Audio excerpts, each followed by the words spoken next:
السلام عليكم ورحمة الله وبركاته. بسم الله الرحمن الرحيم. How's everyone doing?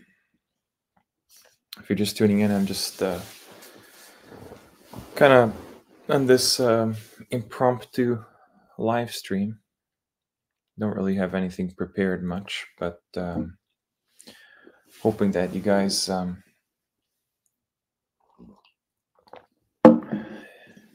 enjoy the company nonetheless. Let's see here.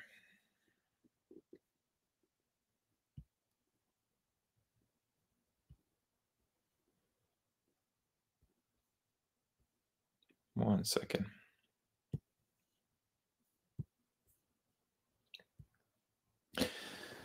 Assalamu alaikum, brother Sam Zakaria Yakubi.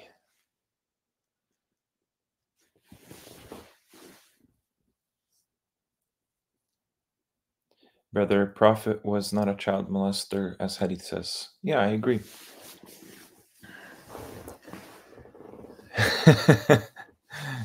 Hang on one sec. How do you do this one again?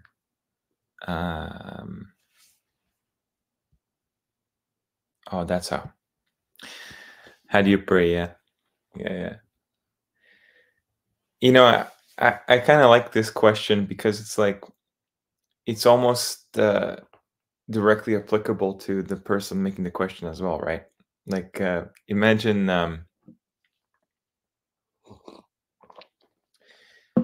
you're in speaker's corner or something, right? And then someone's, Akhi, how do you pray? And you just say to them, how do you pray?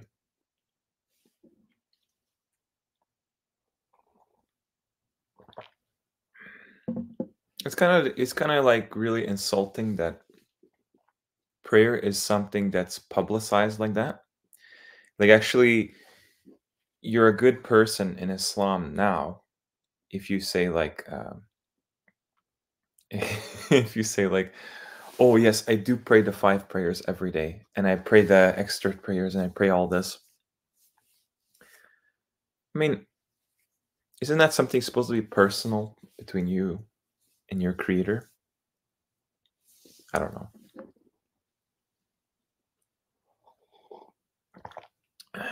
Assalamu alaikum, Qur'an Islam. Assalamu alaikum, Rocky Balboa. Yeah. Last weekend was pretty, hectic to say the least. And you can imagine why, right? Eid al-Adha. Lots of extended family and, obligations here and there. Assalamu alaikum. Yeah, Zakaria Yakubi drinks chai tea. Yeah, that's a really nice way of putting it. Salam soaring birds, salam AI. Salam Dale Cranton, salam alaikum Farouk Ahmed, salam alaikum soaring bird. Yeah, I'm fine. Been a bit busy with part 6 Mecca series. So I kind of like, to take some time out of that.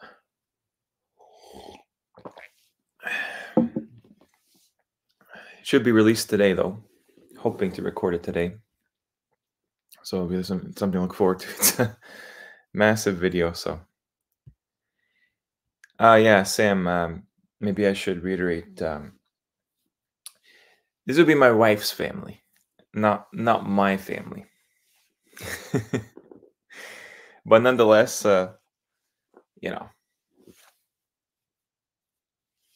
Muslims tend to have big families, right? So, no, my family does not celebrate Eid, clearly. They have their own issues. So, it's almost like, looking back, this entire journey really has been about like a year. Last year in June during the summer was really when I started to kind of like, you know, look at the Quran kind of really critically, like, hey, maybe nothing what we're told is true about this.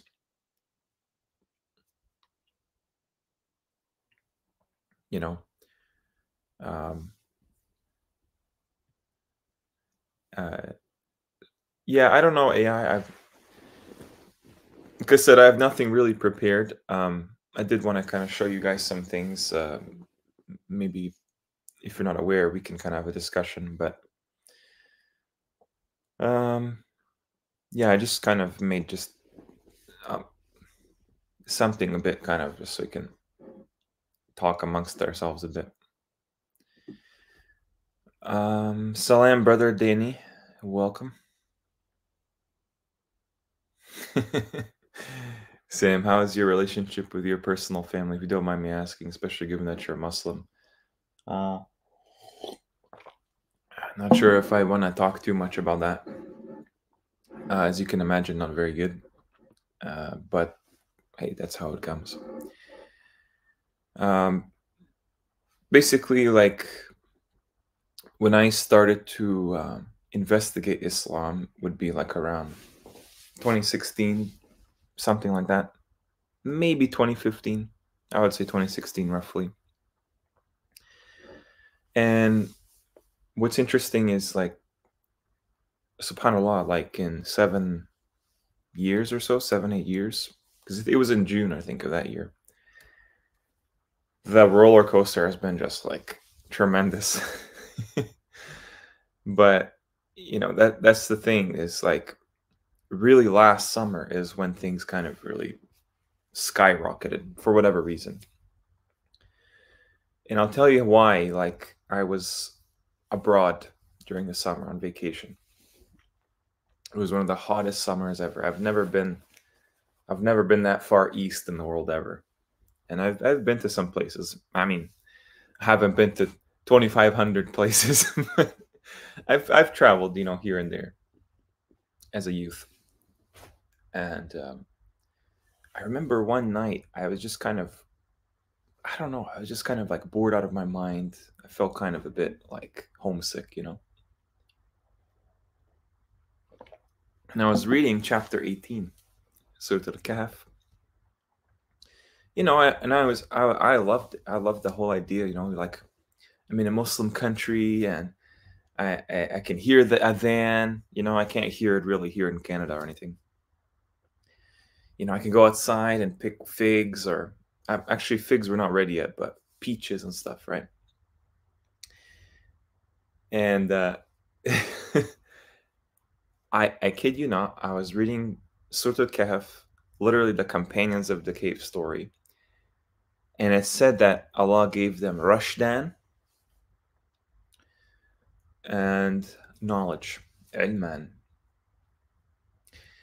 And then you read further on to the story with Musa, and he says, "Yeah, there's a servant of Allah, and he is given the rushdan." And Musa asks him, "Can you teach me of what you have been given of knowledge?" And so that's kind of strange. It's like the same people. It's like the same person now talking to Musa. How does that work? I just completely blown, and I started to I start to really like read very critically now. I said, you know what? They haven't actually investigated anything to do with the Quran. Nothing. And what we're given is this kind of like hand-me-downs of who knows, maybe 200 years of tafsir at best. And what it's really hiding, what it's really hiding is this massive, massive story that concerns every man, woman, and child. So that's been a year in the making. And I started kind of really thinking, okay, every single word that's used is not an accident. We actually have to read every single word critically.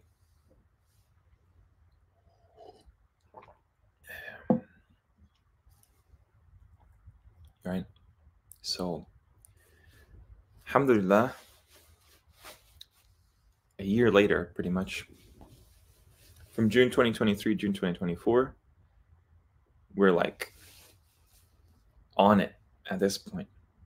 And we're not stopping, you know, like I really do think the Quran deserves a worthy translation. And yeah, I think that's in the mix. So much of the methodology of how to interpret, you know, roots and all this stuff has really evolved. In the beginning, it was like still in its infancy. I was really kind of struggling with the grammar. But now it's like boom, boom, boom. Everything is just kind of like you can kind of read, you know, like the writing on the wall, really, with the Quran. Still a lot to unravel, but hopefully part 6, you guys, is gonna blow your mind. What's possible. I think AI has a better anticipation because, you know, this concept of the Isra, the name of chapter 17, and then what's the chapter comes after that? Al-Kahf. Then what comes after that? Maryam.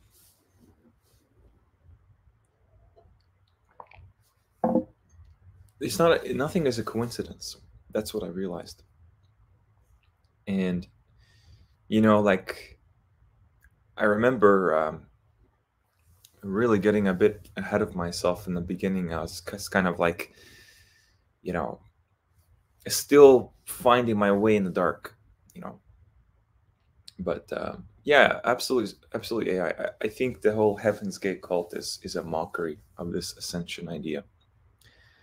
And it's really been fleshed out like throughout all of our stories, all our mythology, and throughout the Quran as well. Of course, the Quran is going to corroborate the truth from all sources of knowledge. And no, it's not fairy tales, it's not fantasy. In fact, what better way to hide history than to pass it off as fantasy and use these higher processing beings like jinn to facilitate the fake story. So you know, when inshallah today, you know, like I'll go through some kind of history of Masjid al-Aqsa or something, and you're gonna see like they've just copied and pasted and used little clever ways to make it seem like no, there's nothing suspicious about history. Just this guy came here, this caliph, he built this, and then there was an earthquake and it was destroyed, and then it came back and he rebuilt it, and then the Christians came and invade. They've made it just such a monotonous mockery of history. So hope you guys enjoy that, inshallah. Miss Ali, salam alaikum. Can people see that the majority of Muslims across the world pray this 5 times ritual prayer but follow and believe lies permanently? How on earth is the ritual prayer beneficial? Logic 101. One of the things maybe we can react to is the Hajj 2024. Just last week, right? They had Hajj. And I'll tell you what, I've been following the news a little bit. And throughout the world news, maybe you guys have caught on to this as well. They're just letting you know 500 people died from Hajj of heat stroke in the last maybe 2 days, when they really kind of like, you know, I think it's from the 6 days or so, they really like everybody crowds the whole area at that time. And you got to imagine, like, I watched a bit of Muhammad from God's video recently on this. And yeah, he's absolutely right. He was saying how most people there are really old. Because their entire life they've been told you have to make this Hajj at some point if you want to attain paradise, one of the 5 pillars. Guess what? They put it off to the very end and put their life in danger when it's basically the desert in summer. I don't know, like if I were that age, I mean, I would just make sure to have water with me at all times. But no, people bring their phones and then they take like pictures and selfies of them doing dua like this in Arafah. It's very like superficial if you think about it. You're wearing like this towel, you know, like sometimes I joke around, you know, like I say like, hey, you know, after I've had a shower, you know, you put on your towel. It's like you're ready for Hajj because you're already in the state of ihram, which is just basically cleaning yourself thoroughly. You just have to cover your belly button. That's it. It's just so like underwhelming, right? And I was really close to making Umrah or Hajj, and thank God I didn't waste my money and you know my time and energy and everything because I realized it's such a scam. It's a massive scam. Um, as if Zakah wasn't a scam. Hajj, of course, like, I mean, really, like, if you're to do a head count of everybody there, right? Let's say there's 2 million people on average. Where are they all from? They're mostly from nations where economy is not that great and maybe it doesn't cost that much for a ticket and everything. They just they're closer in vicinity to the, you know, Mecca, Middle East region. So to them, it's just like, whatever, I'm just gonna cash on this investment for my afterlife.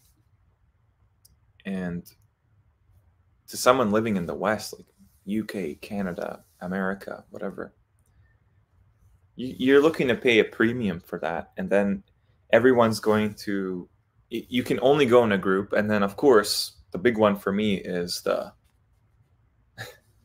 jabby jab that you have to take to go there. So, yeah, I think you're absolutely right, Miss Ali. The thing is, like, with Salat, the whole meaning has been scrubbed away from it. You're left with a skeleton of Salat, essentially. You probably saw my video on Salat, that there's so much that we don't understand about this word. And the thing is, like I mentioned in the video, like the live stream, they pray openly so much, it kind of defeats the purpose, right? Like Allah tells us the hypocrites are the ones that are seen when they do the prayer, their prayer. Doesn't that strike you? You know, like, hey, maybe we should just not, I don't know, close down an intersection, busy intersection for, you know, just to be seen. And I know, like the history of Islam, we're told like the Muslims were really bashed and tortured and vilified. They prayed privately. And so Umar ibn al-Khattab, he was really like prominent among the Quraysh. And so he told them when he converted to Islam, no, pray in the open. We're not afraid of anybody. This is where the tradition comes from, allegedly. But it kind of like, if you think about it, every mosque in the world is basically ritualized. It's symbolic of something real. It's not the real deal. That's why nothing in the mosque is actually functional anymore. Imagine like you live in some village in some rural area of the world, and some advanced machinery falls from the sky. And in your tribe, you're like, hey, what's that? That looks pretty cool. You create up all kinds of stories around it. You try to fit it in with your view of the world, but you don't actually know how to use it. And this is something that's called a cargo cult.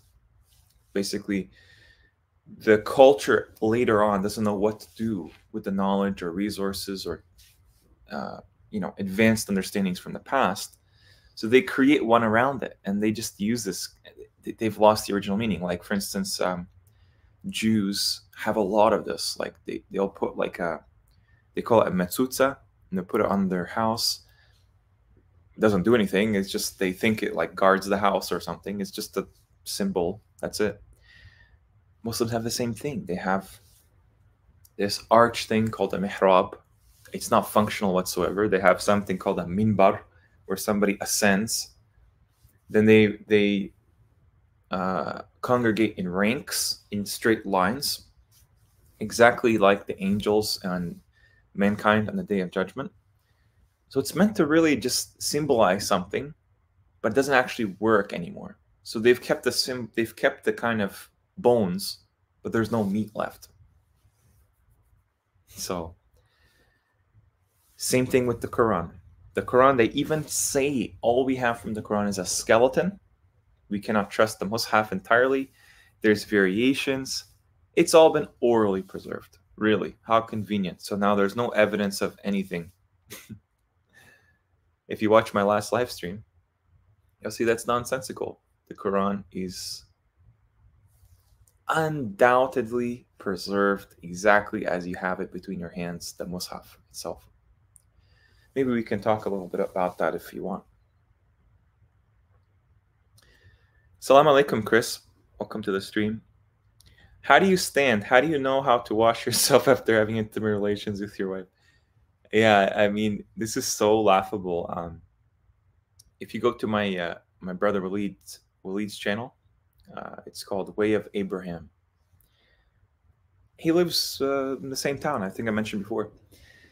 And you should see the really childish, infantile arguments they give him. How do you pray? Oh, the prophet, whatever the prophet gives you, take it. All this stuff. Oh, the prophet does not, he does not speak from his desires. It's laughable. And by the way, do you know what they call that, Chris? They actually call that janaba. Let me show you guys something. Oh, I'm gonna go into the Freemasonic dictionary. Be careful, guys. Ridiculous. Okay, let me see if you guys can see my screen. So if you just search this, right? It's amazing, amazing. Like they tell you everything. Okay. So apparently, ritual impurity is junuban. That's what it is. You guys understand? Like in 2 verses, it means like the side of something, like a distance. But in that verse, it means when you're in ceremonial ritual impurity. The same word. You see it right there. When you are impure here, and then this one says distance. What do you think is the most logical definition of that word? If you didn't know anything. Here you have it again. Al-junub, farther away.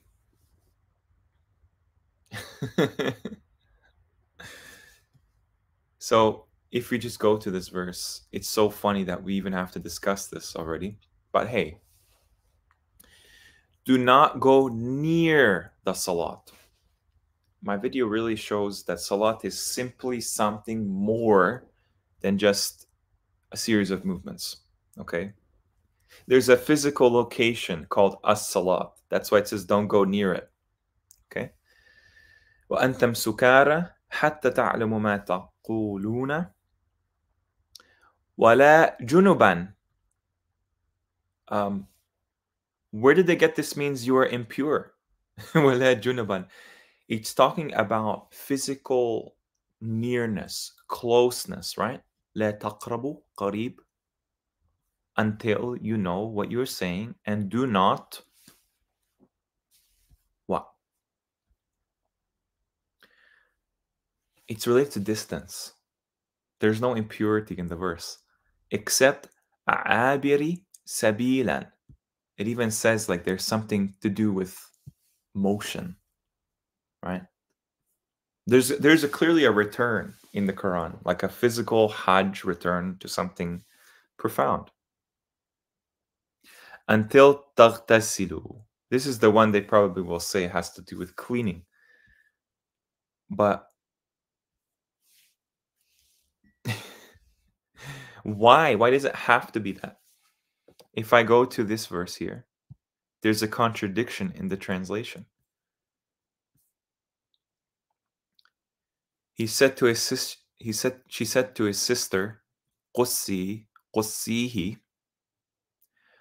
So he watched him from a distance. Moses' sister is not watching him from ritual impurity, astaghfirullah. A distance. You go to this one. Serve Allah, do not associate by him anything.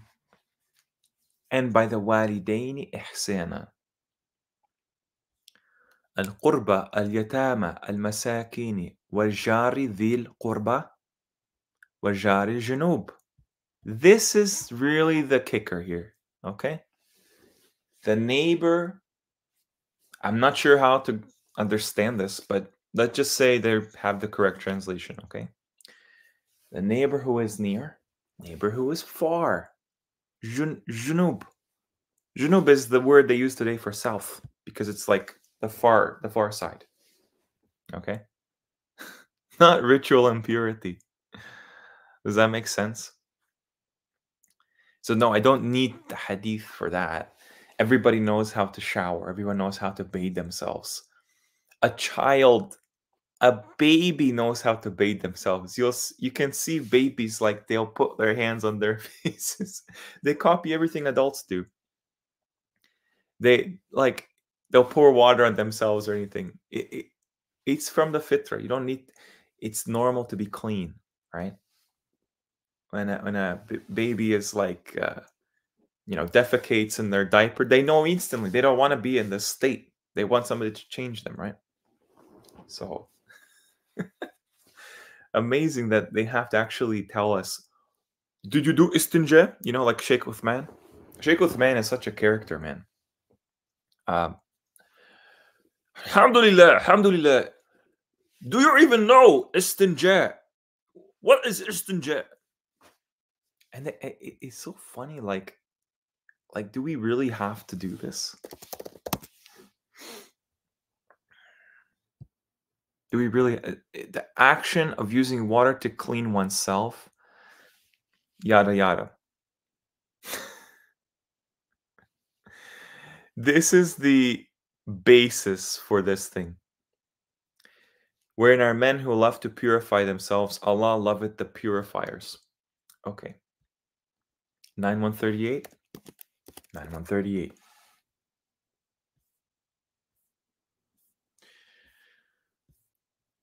What is it 38? 108, my bad. So you go to this verse. So this is about the masjid founded upon the taqwa, right? Better than one founded upon division. Kind of ironic. Where's the word istinja? I've never even seen that word anywhere. Where did they come up with this word? I just see tahar.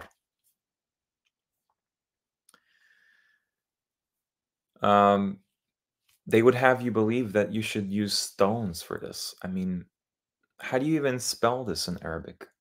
Usually they have this spelled out. Let me see. Maybe we can do some live research here, So, again, this is a really kind of whatever stream, but istinja.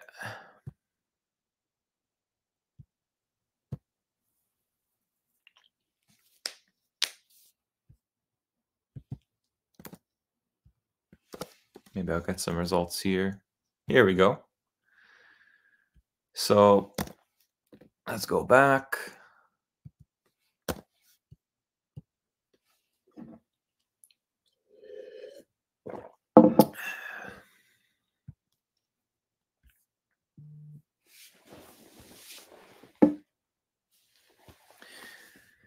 So you can see that it's referring to deliverance.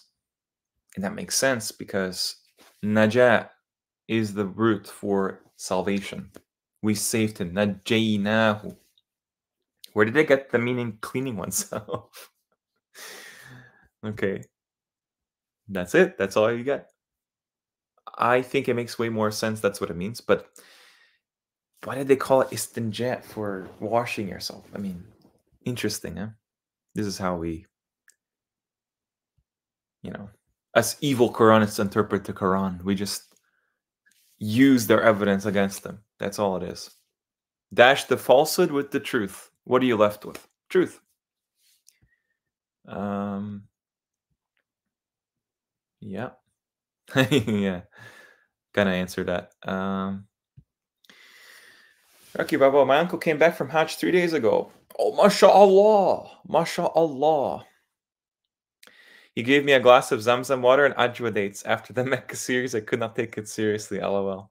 That's so funny too, because like I obviously have no problem with people they feel something from going to Saudi and whatever. All power to you. No problem there. People go to church and they get such inspiration. They get moved to tears from the songs and the rock concerts they have in churches today. Fine, go right ahead. Nobody has a problem with that. The truth will always be the truth, regardless of what people do, right? Just like Miss Ali was saying, like everyone does this 5 daily prayer. Everyone does it. But yeah, it's interesting. The ajwa dates, like ajwa is just the word for dates in Arabic, and then there's another word called thamar, which is kind of like all the species apparently. But yeah. Did you know, guys? Let me show you something cool. Actually, this is a bit of a preview in a way, but if you go to Yazidism, and I do not actually endorse Yazidism whatsoever. Okay, I just want to prove a point here that Yazidis have the same thing that Muslims do. Let me see if I can find it.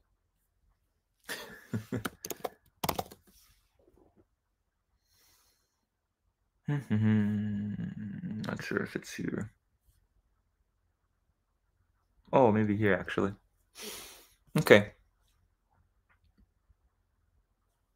So basically, they are kind of seen as devil worshippers by Muslims because they believe the angel in the story that sounds a lot like Iblis. They call him the peacock angel, Malak Taus. He's actually correct. He did not submit to Adam or prostrate to Adam, so he's given a higher position. So they don't really have a good rap with Muslims in the region. Most of them are Kurdish, but what's interesting about this is, let me see if I can find is it this one? I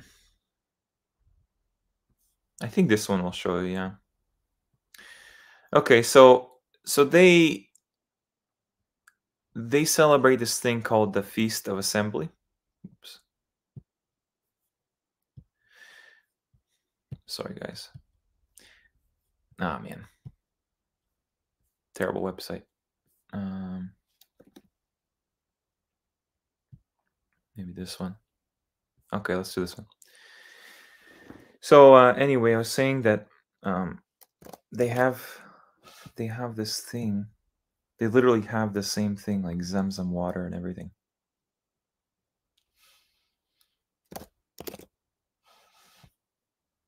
Maybe this one.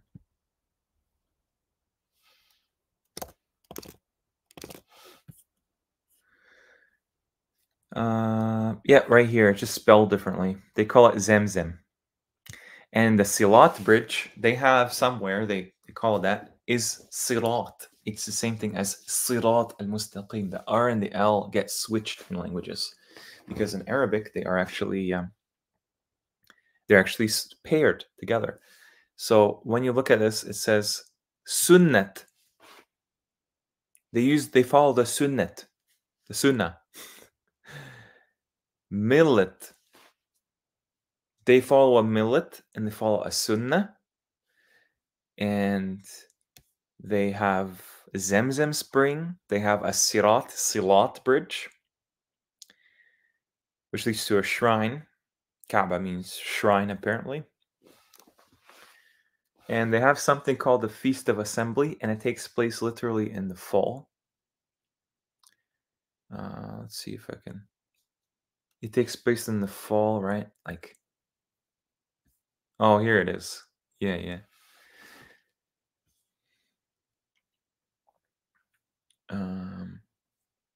Bridge of Salat.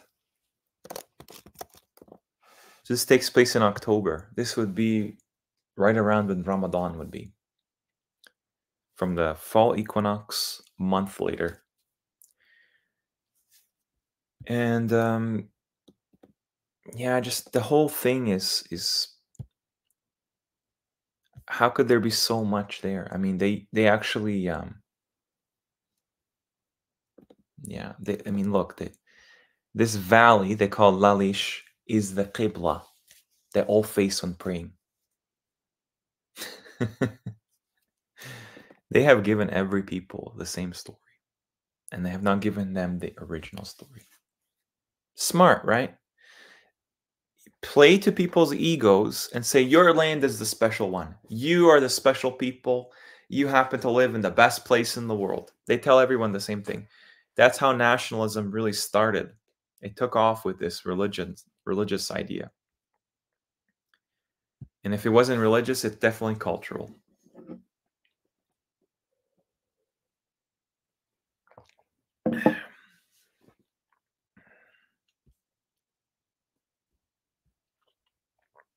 Yeah, I'm the same way, Soaringbird. You'll find though that eventually you'll get to a point where like you will have the advantage, right? Because the way that things are being revealed now, it's not a coincidence. Like a lot of people you'll find are very much on the Quran side. Hadith side is like it's kind of going the way of the dodo. Sorry to say. I saw something the other day, like if you go to Quora, which is a question and answer website, people have all kinds of questions like this. Like, am I a hadith rejecter if I follow the Quran or something? Every single answer around those types of questions is no, Quran doesn't acknowledge this idea of sects or anything like that. Any other guidance parallel with the Quran. I even saw, interestingly enough, like the founder of Islam Awakened says that they worship like hadith in the mosques. Let me see if I can find it. Let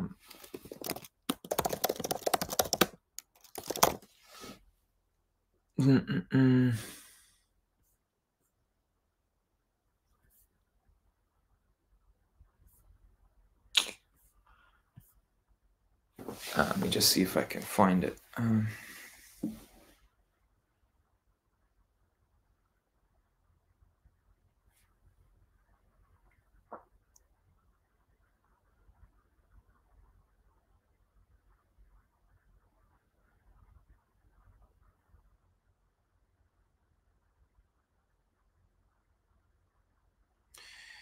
Are Quranists kafir or hypocrites?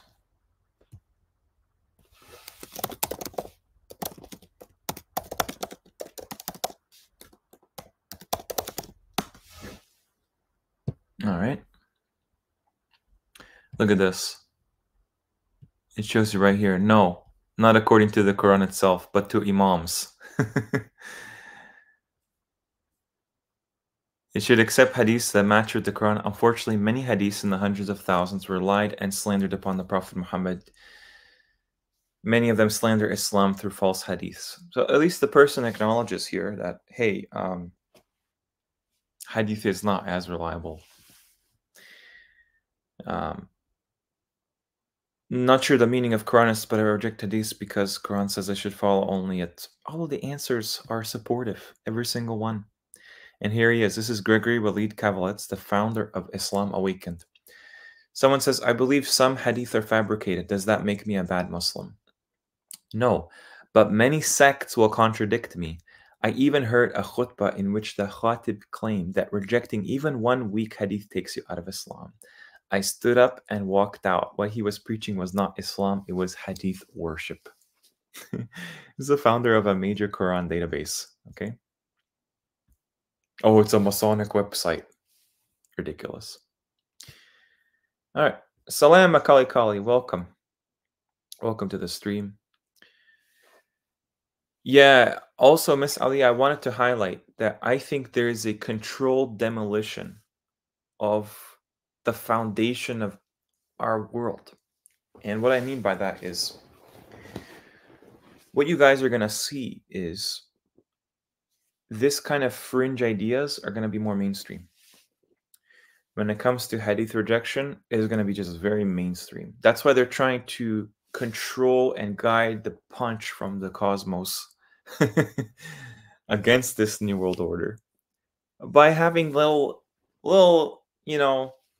staged kind of controlled opposition to tell you, oh, actually, yeah, this is all wrong, but here's the real thing.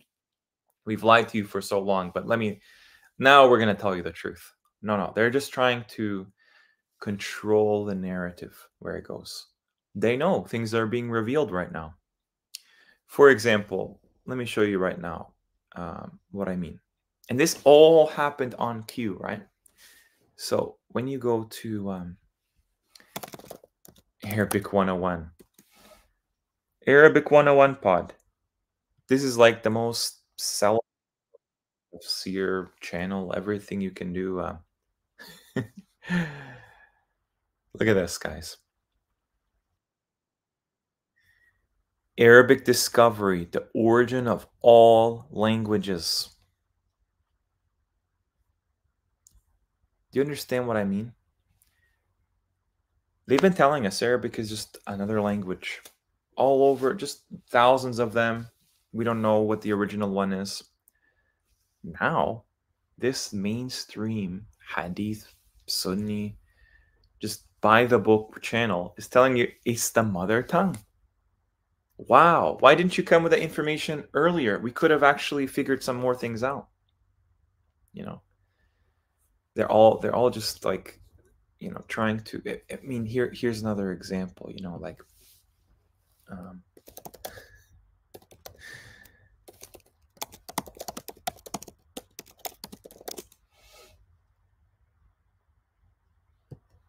I think I can find it. I don't know. You can't search for these things anymore, but basically, yeah, he's Alex Jones. He had David Weiss on, and he had Eddie Bravo on, and they're just debating about the shape of the Earth. Imagine, like they're trying to really normalize all this fringe stuff because people are gonna figure it out very quickly now. Things are just accelerating how things are being revealed for people, right? Especially history, especially like about health. I mean, if the last 4 years wasn't anything to show people, like maybe we should think about natural health as opposed to the kind of medical system. Everything is spiraling out of control. They're trying to hold on to power as much as they can. And what better way to do it by launching a war? So that's why I think that they're telling us, for example, Hajj, right? I just search Hajj. I go to news. What's the first thing you see? What's the first thing you see? Death of pilgrims, confirmed deaths, Hajj deaths, 1,500 Hajj deaths. They are casting doubt on purpose. They are going to get rid of this entire system. It will happen. They'll get rid of all these. What are these Islamic personalities saying Christ is king? Why? Do you guys you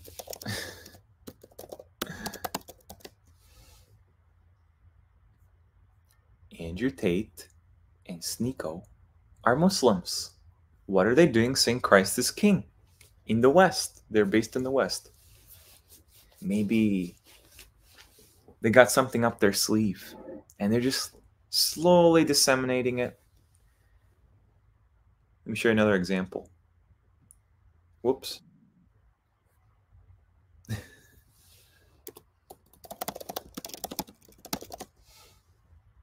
This is another example.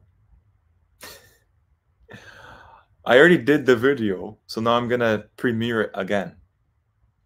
Why spell it with a K? That's how Orientalists spell it.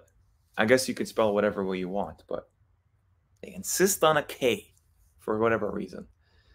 Because really in Kabbalah, Gematria, and all this nonsense pseudoscience stuff, which I believe there's a basis to that somewhere, but clearly, like, very gullible people, they like they believe in this like more than anything. Controlling the narrative. Let me show you another example. You guys probably have not one message, many prophets, one message. I used to watch this channel a lot. Very professional ideas and production quality, right? Well, guess what? They're not going back to the Quran, guys. They're going back to the Bible. And look at this thumbnail, guys. What does that look like to you? Why did they put this idea here? It's time to change the game. Abraham fulfilled, and they have a cube iron magnet with filings around it to represent Mecca. The magnet. I kid you not, these very intelligent, well-versed Sunni Muslims are going to prove their religion not from the Quran, but from the Bible. So they're going into the book of Daniel. There is no prophet Daniel in Islam. He's invented. It's provably Yusuf. Like, I did a video on it, part 1, Companions of the Cave. I think it was in part 2 actually, but he's provably Daniel. That's why he's not mentioned in the Quran, because it's just a copy. You'll find many copies of prophets in the Bible. You're going to see the Sunnis start to unravel more and more as Nasara, who take Jesus as a Lord. Of course, like, it makes sense. Jesus is the one that gets all the glory in Sunni Hadith. He's the one that converts the world to Sunni Islam, slaughters the pigs. It sounds like the book of Revelations, basically, like Sunni apocalyptic Hadith. Shiaism is on that same level in a way.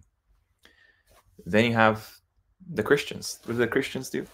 Oh, that's right. They eat the blood and they eat the body of Christ, and they show him tortured. You know, when I was a kid, go to the church every year because, like, you know, family's not religious at all. They just like go on Christmas and Easter. And then you just see the tortured, mangled, emaciated body, like he's like a Holocaust survivor or something, of Jesus Christ. This is what they put in the house of God. You guys, like, they're the people that hate him. They're the people that tried to kill him. They celebrate his death, right?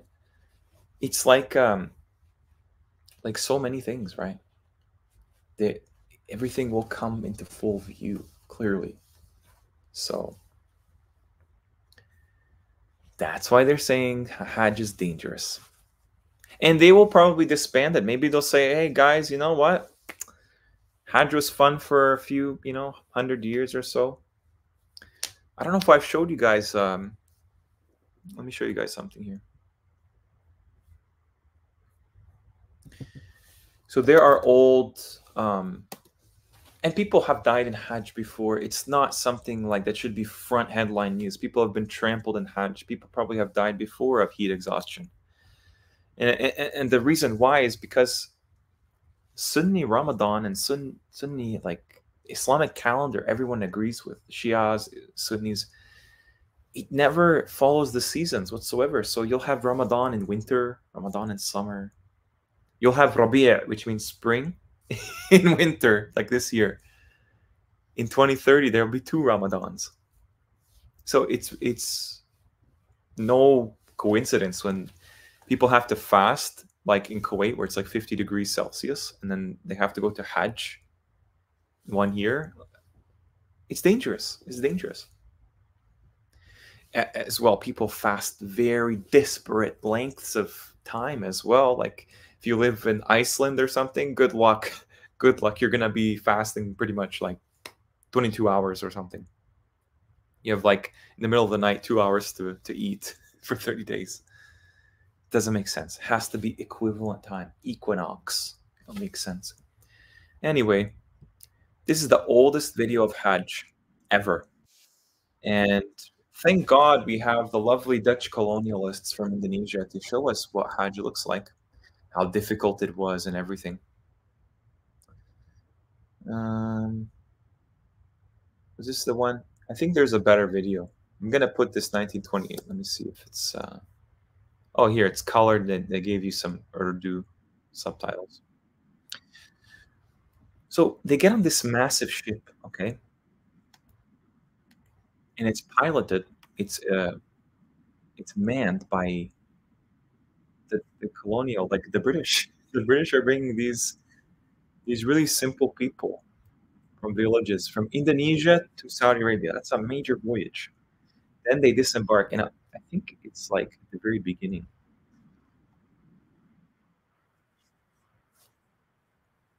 Okay, George Kruger, he's the one that reproduced this. So yeah, maybe it's from different countries. I think it's mainly Indonesians in this video. They get to Jeddah, they disembark. Okay, they have little more than the clothes on their back. They're taken. Everything is just very arranged. There's a whole like immigration process. And do you see like this is Mecca in 1928? Well, not Mecca, but basically Saudi Arabia in 1928. This looks like somebody took a camera on like Aladdin or something, like the Abbasid period, and you're just like in like 600 years ago. Why is everything so like the infrastructure is so lacking? And then they barely have transportation, and they have umbrellas. Where did they get the umbrellas? Who made those umbrellas? They have these umbrellas to this day. Hajj. The very first picture here is this umbrella. I mean, I watched Mary Poppins as a kid. I know the British are the ones that make umbrellas back in the day. Okay, this is like some kind of tradition that carried on because the people that organized this organized it for these people. You have to do this. This is your thing. Don't tell me there's thousands of years of Hajj whatsoever. If that's the case, it would have been built up much more. Mecca should have been like the most important city in the Islamic world. But no, it's supposed to be the other cities like, Baghdad or Cairo. Not Mecca? Really? What were the Islamic world leaders in history thinking? Not giving like more infrastructure to Mecca. These are some old houses, old buildings. Where is this? They're entering the boundary of Holy Mecca. This is supposed to be a safe haven. There's no boundaries. There's no barriers. Nothing.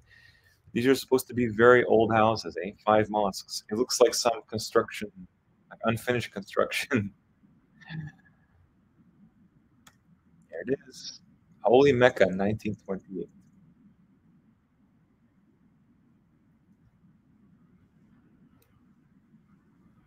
This is that old. I mean, just go back further and further. If you just look at the population, it's just we're not told about the origin of what we see in the world today. And this has been removed. This thing has been removed. I put in my video. Um, this Ibrahim Zamzam well, footprints of Ibrahim. This is no longer here. This is built by the Ottomans, apparently. And they had to remove it because there's no room now. There's no room. The place cannot accommodate a large amount of people, humanity, right? And yeah, the Safa and Marwa, everything is clearly if you give the span of 200 years, how would you know when it was built, right? They even tell you that the black stone Hajar Aswad fell upon the earth. Prophet Muhammad stood upon this mount. He performed the miracle of splitting the moon in two. Really, that's where it happened. And it says something, Abu Qubais. Abu Qubais is the origin, the first mount of the world, first mountain. Abu Qubais, father of all the mountains, besides Safa and Marwa.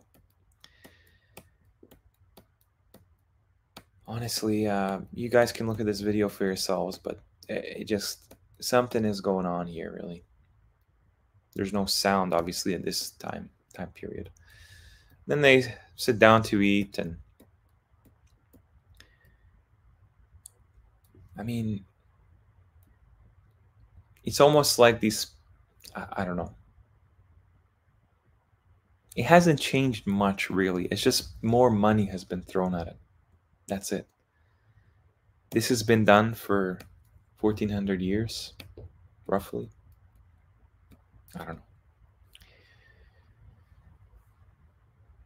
Danny, what is your idea on Surah Tur? Surah Tur. The word Tur is mentioned as mount. It's anyone's guess what it actually means. I'm not opposed to the idea of mount. Then you have this here. So, وَقَدْ خَلَقَكُمْ أَطْوَارًا. أطوارًا is the plural for Tur. It didn't say he created us in stages or as stages. This is just the plural of Tur. What does that mean? I don't know. Perhaps somewhere down the line,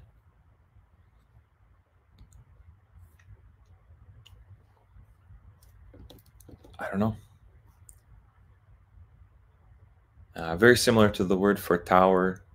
I think that, looking at this stuff, it will melt your brain sometimes. Yeah. Cornutix, salam alaikum. What do you believe is the Quranic equivalent of ikigai or dharma, an individual's inherent purpose or true calling in life? Well, yeah, that's a good question. I'm thinking, maybe like ikigai or dharma. Salat seems to fit the category very well. Not sure. There's many terms you can put in there, but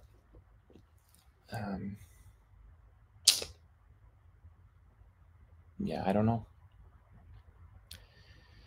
Yeah, John Maplin, think about it for a second. Zakah is something you've been told is money. That's all it is to them. 2.5%, 5%, 20%, whatever. It's money. Okay, fine. If it's money, then it doesn't make sense because your tazkiyah is about purifying your heart, right? You can look at my 7th live stream, talk a little bit about that. This goes hand in hand with salat. So you're not praying and then giving money. You're not praying and giving money at the same time, like they say for Ali ibn Abi Talib. So think about it. Like, they force you to pay money to what? To their institutions. And their institutions funnel the money. There's a BBC documentary about it. Like,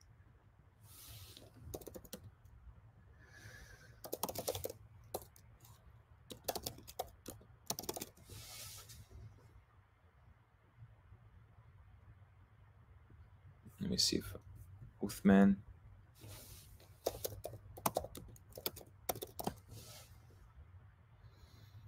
Is it this one?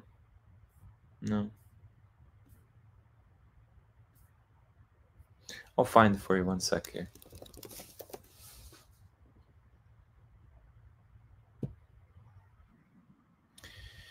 Okay, so in this video, there's this BBC documentary referenced, okay? And they're just talking about this studio, this Salafi production studio, how basically they make so much money off of charity, and they're exposed. They're exposed by this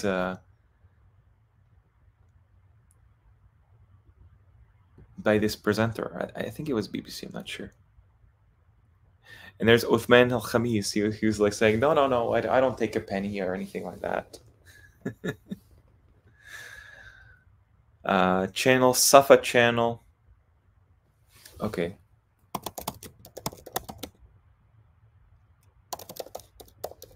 Let me see.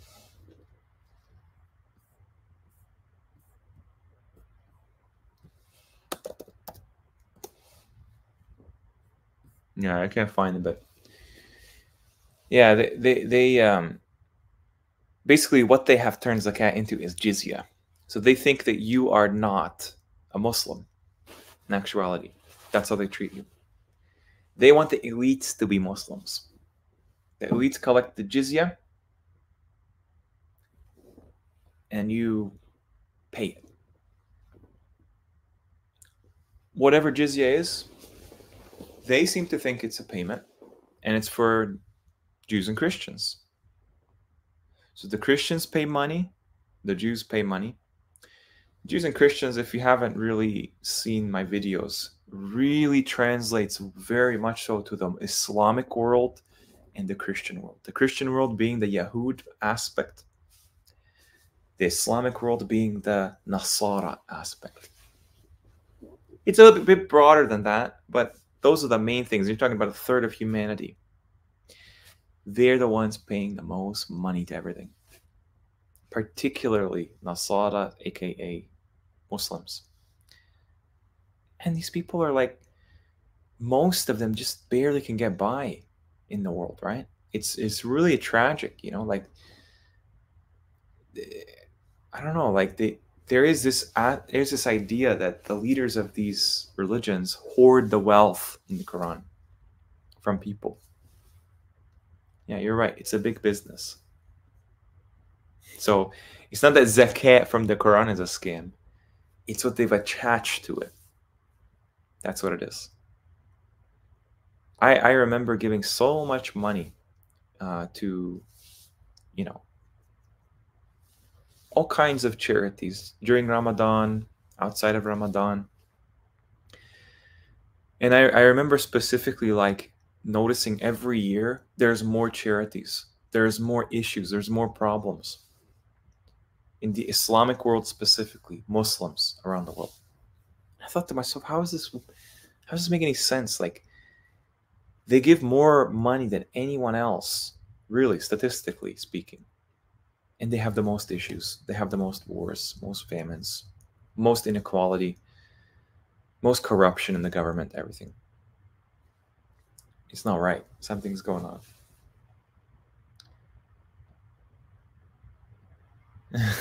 Yeah, exactly, Sam. Salaam alaikum, brother soul. Till people accept there's no rituals in the Quran, this will continue. Yeah, I don't have a problem with the concept of rituals. I think rituals are important to humans. That's why they exist universally. But we need to understand what they mean, what they represent. Rituals are just symbolic, right? The symbolism has to be attached to something functional. So like when you perform salat, you come out of salat peaceful. You're like beaming with light, you know? That's what salat should be. That salat is something only positive for the believer. It's not a drag. It's not like a, you know, obligation, like Allah needs your prayer. No, it's for you. Always been for you, always will be. And Allah gives you this privilege to use the Quran, the verses, the knowledge. You know, some people have told me like what I'm doing is what they think salat is, you know, disseminating information, you know, creating this community and stuff. Of course, like, think about it. Like, women are not allowed to pray, apparently, every month. Why? How is a woman that's breastfeeding going to pray as well? But she's going to go on, you know, like sitting, standing? No, no, no. That doesn't make any sense. People can't actually do the motions as they age. They'll sit in a chair or their legs won't work. They can't actually bend their knees or something. So it's not just that. There's something more to it that everyone can benefit who's alive. They can benefit from salat. Just watch my video to see what that means. You know, brother, some Muslims refuse to go to the mosque, but I think Shia go, but Nusayri refused to go because of Ali, but not sure. Apparently, I've heard that the Sunnis claim about the Shias that they're not allowed to congregate, really, technically, until the Imam Mahdi comes, just like the Jews cannot congregate until the Mashiach comes. Mashiach is very much like the hidden Imam. Makes no difference to me because Friday prayer is not substantiated by the Quran. I put that in Livestream 7.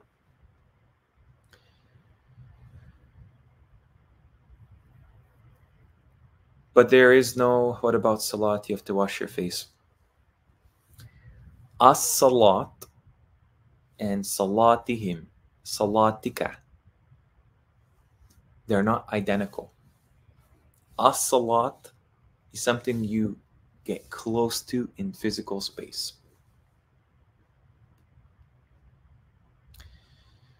Hajj is the most fool, nonsensical thing I've ever seen, as if God would expect humans to do such a futile thing for the poor. Well, clearly what they do is they take the real thing and they take the symbolism of that and they just put it in a fake place, in a regular place, whatever. They need the Quran to be attached to something that people can access without them accessing the real thing. That's why I said in part 1 of the Mecca series, the mushrikeen are the ones that hinder you from the Hajj, from the Masjid al-Haram, rather. Okay? Hajj, Hujjah, divine proof, right? How could that be the case with this?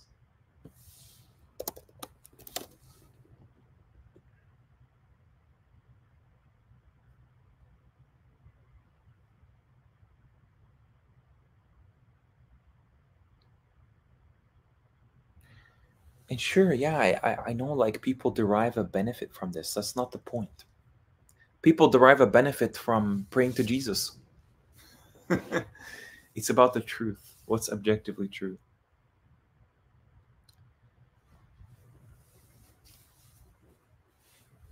Arabic aren't always physical, dictated by contexts. Yeah, I understand, yeah. What if the so-called 4 companions were not the companion, are part of Quraysh and made this whole story up to gain power, eventually killed? They're not mentioned by name, Sadiq. They're not mentioned by name. That's number 1.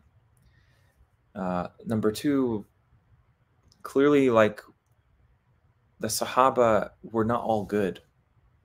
And then if you believe the Shia, it's like they're all bad, pretty much, except for 3. 2 of them being Persian. So really, like, the whole political difference doesn't really jive with me very well. Both parties actually agree that they picked one side in the Battle of the Camel. So that was the conflict apparently between Aisha, the wife of the Prophet, and Ali, his successor.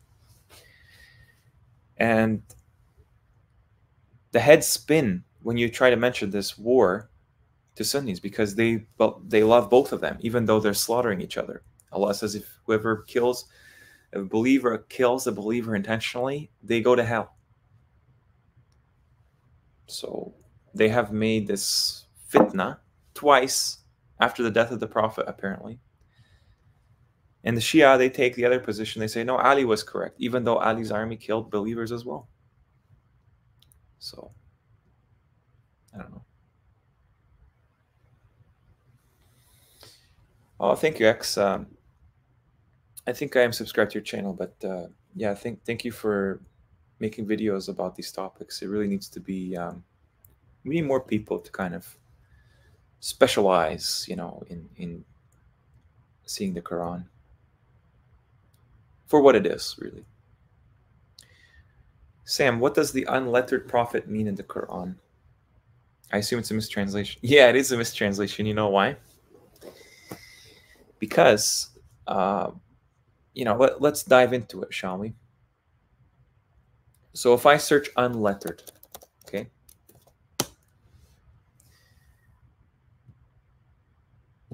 you get ummi.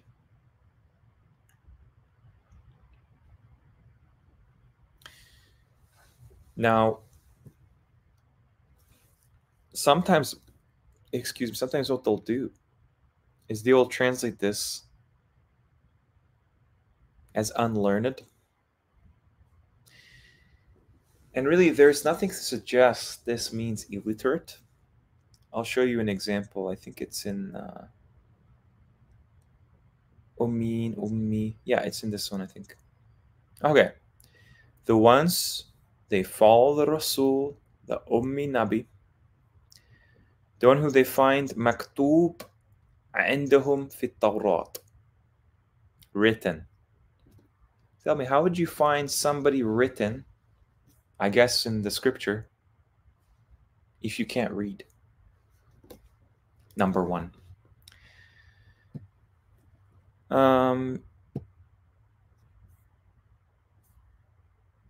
Okay, and then let me see here. An-Nabi al-Ummi. Ummiyin, Ummiyun. Basically, the Ummiyun are the ones that they know the scripture. They can read. They understand the kitab. They know what it represents. But their entire premise around it is wrong. It's based on assumptions. Isn't that what we see in the world today?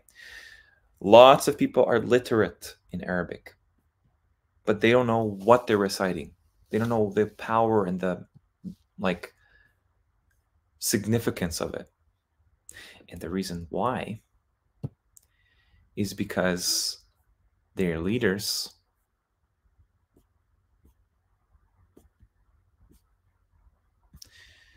these Yahud and whatever, woe to those who write the kitab with their hands, then say, this is from Indallah. Exchange the verses for a price. These are the people that created the problem in the first place. Even back into the days, you've always had this priesthood, and then you've had the serfs. The priesthood was the only one allowed to understand the Quran, the scripture. And the people on the bottom, they just do as they're told.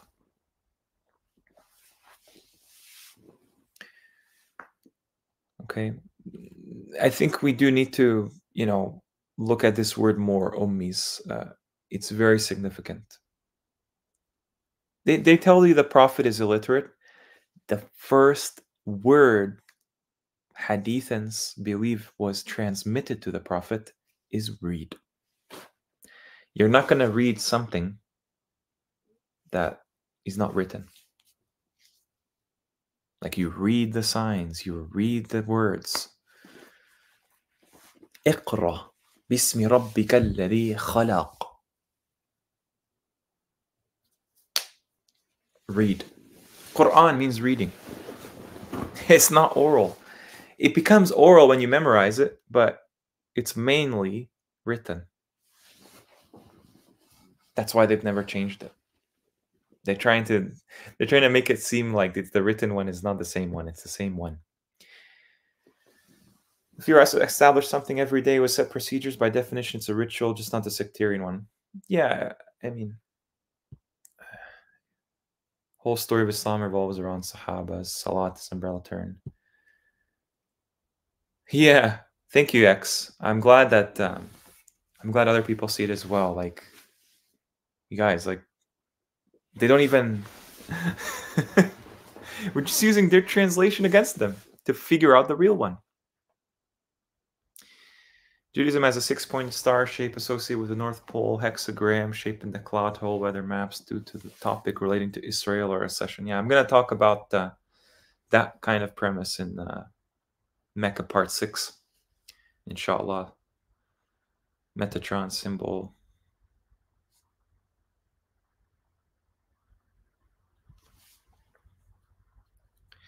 We can argue about the details till the cows come home, but I think what's really key is the main points.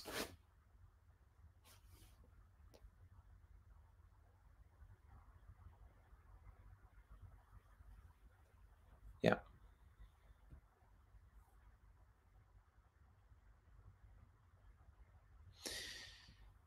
Yeah.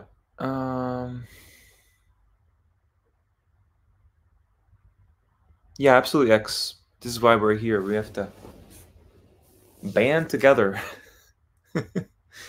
because the people in there's a lot of people that have bones to pick with Quran followers. It's almost like the world system. However much of the world system you understand to be a lie, is the biggest enemy are the ones that just hold to the Quran, believe in all of it. They don't take any verse as just anything except profound and the ultimate truth. Yeah, I'm glad you guys like the Sheikh with man impressions. Alhamdulillah, Alhamdulillah.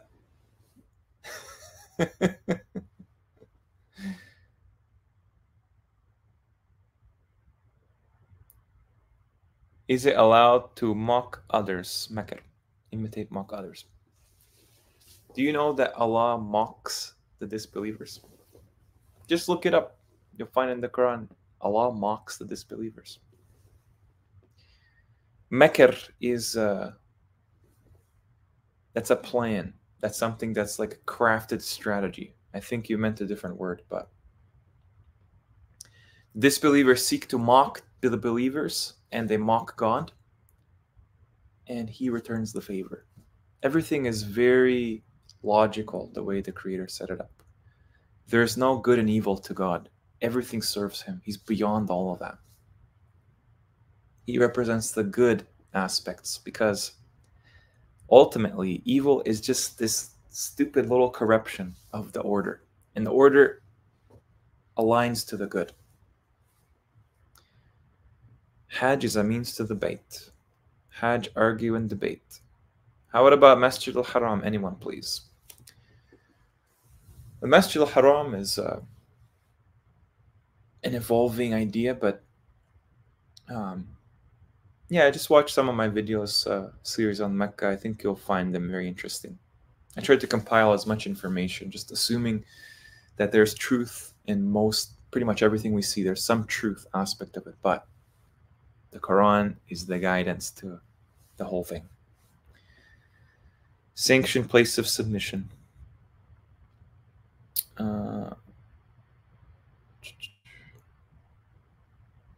Sorry, guys, I need to catch up with the comments here.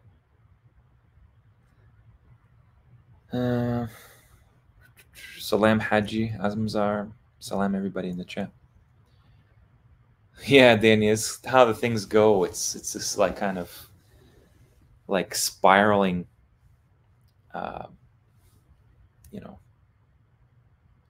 discussion.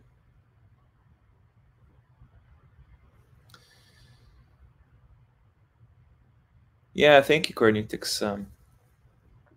It's nice to compare things from the Christian perspective, Jewish one, everything. Even the Jews, they have the Day of Atonement, right? The Christians, they have a similar feast, Ramadan being in fall. I'm going to make a video about that in the lunisolar calendar because, it's interesting, like when you compare all the calendars. Look at the names of the calendar in the Islamic one. Look at the names compared with the Hebrew one, the Persian one. Even the English names we use today. September. It's supposed to be the 7th month, but it's the 9th. Yeah. And then also the zodiac. The zodiac also is aligned with that as well.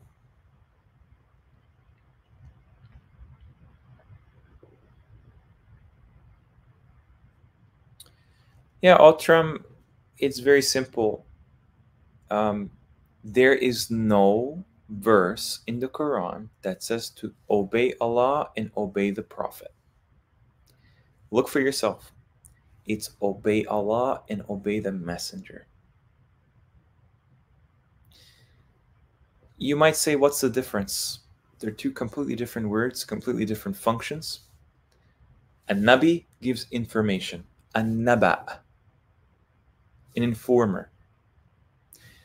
A newsbringer, brings the news. A Rasul is like an emissary. It's like a convoy sent by Allah to establish the message. Ar-Risala. Obey Allah and obey the Messenger. And just for your benefit, since you asked the question, idea is when you have things joined by wa in the Quran.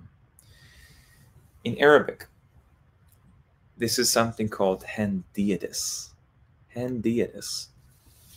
It's a strange word, but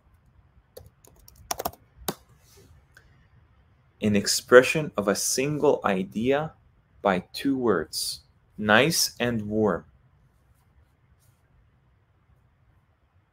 It's part of the Arabic language. So for example, you can see good and loud, clean and bright. Okay? Obeying the messenger could never mean obeying all of these books, because, you know, if I had a shelf of books behind me, I won't even have time to read all of them, let alone remember everything in them to obey them. And they all contradict each other. There's nothing in the Quran that contradicts itself. It says, you know, in the Quran, if it was from other than Allah, they would have found in it much contradiction. It's very simple. It's very simple.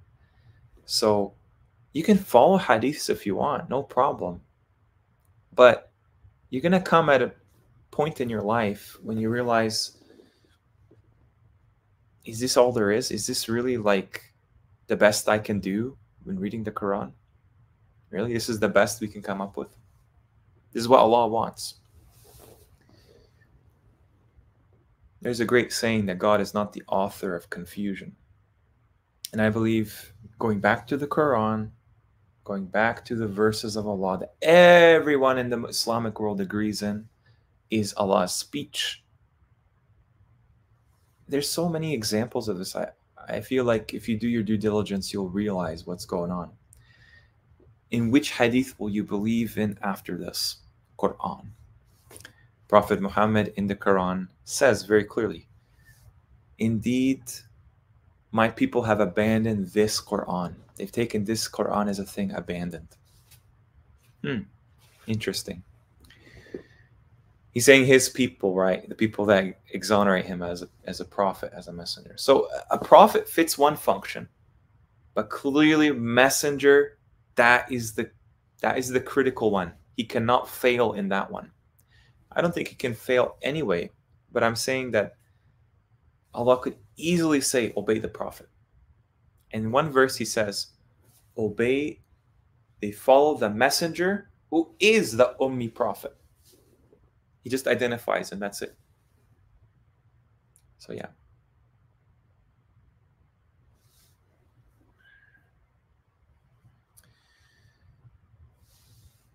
Yeah, absolutely. They hide the true identity of humanity as a whole and its purpose.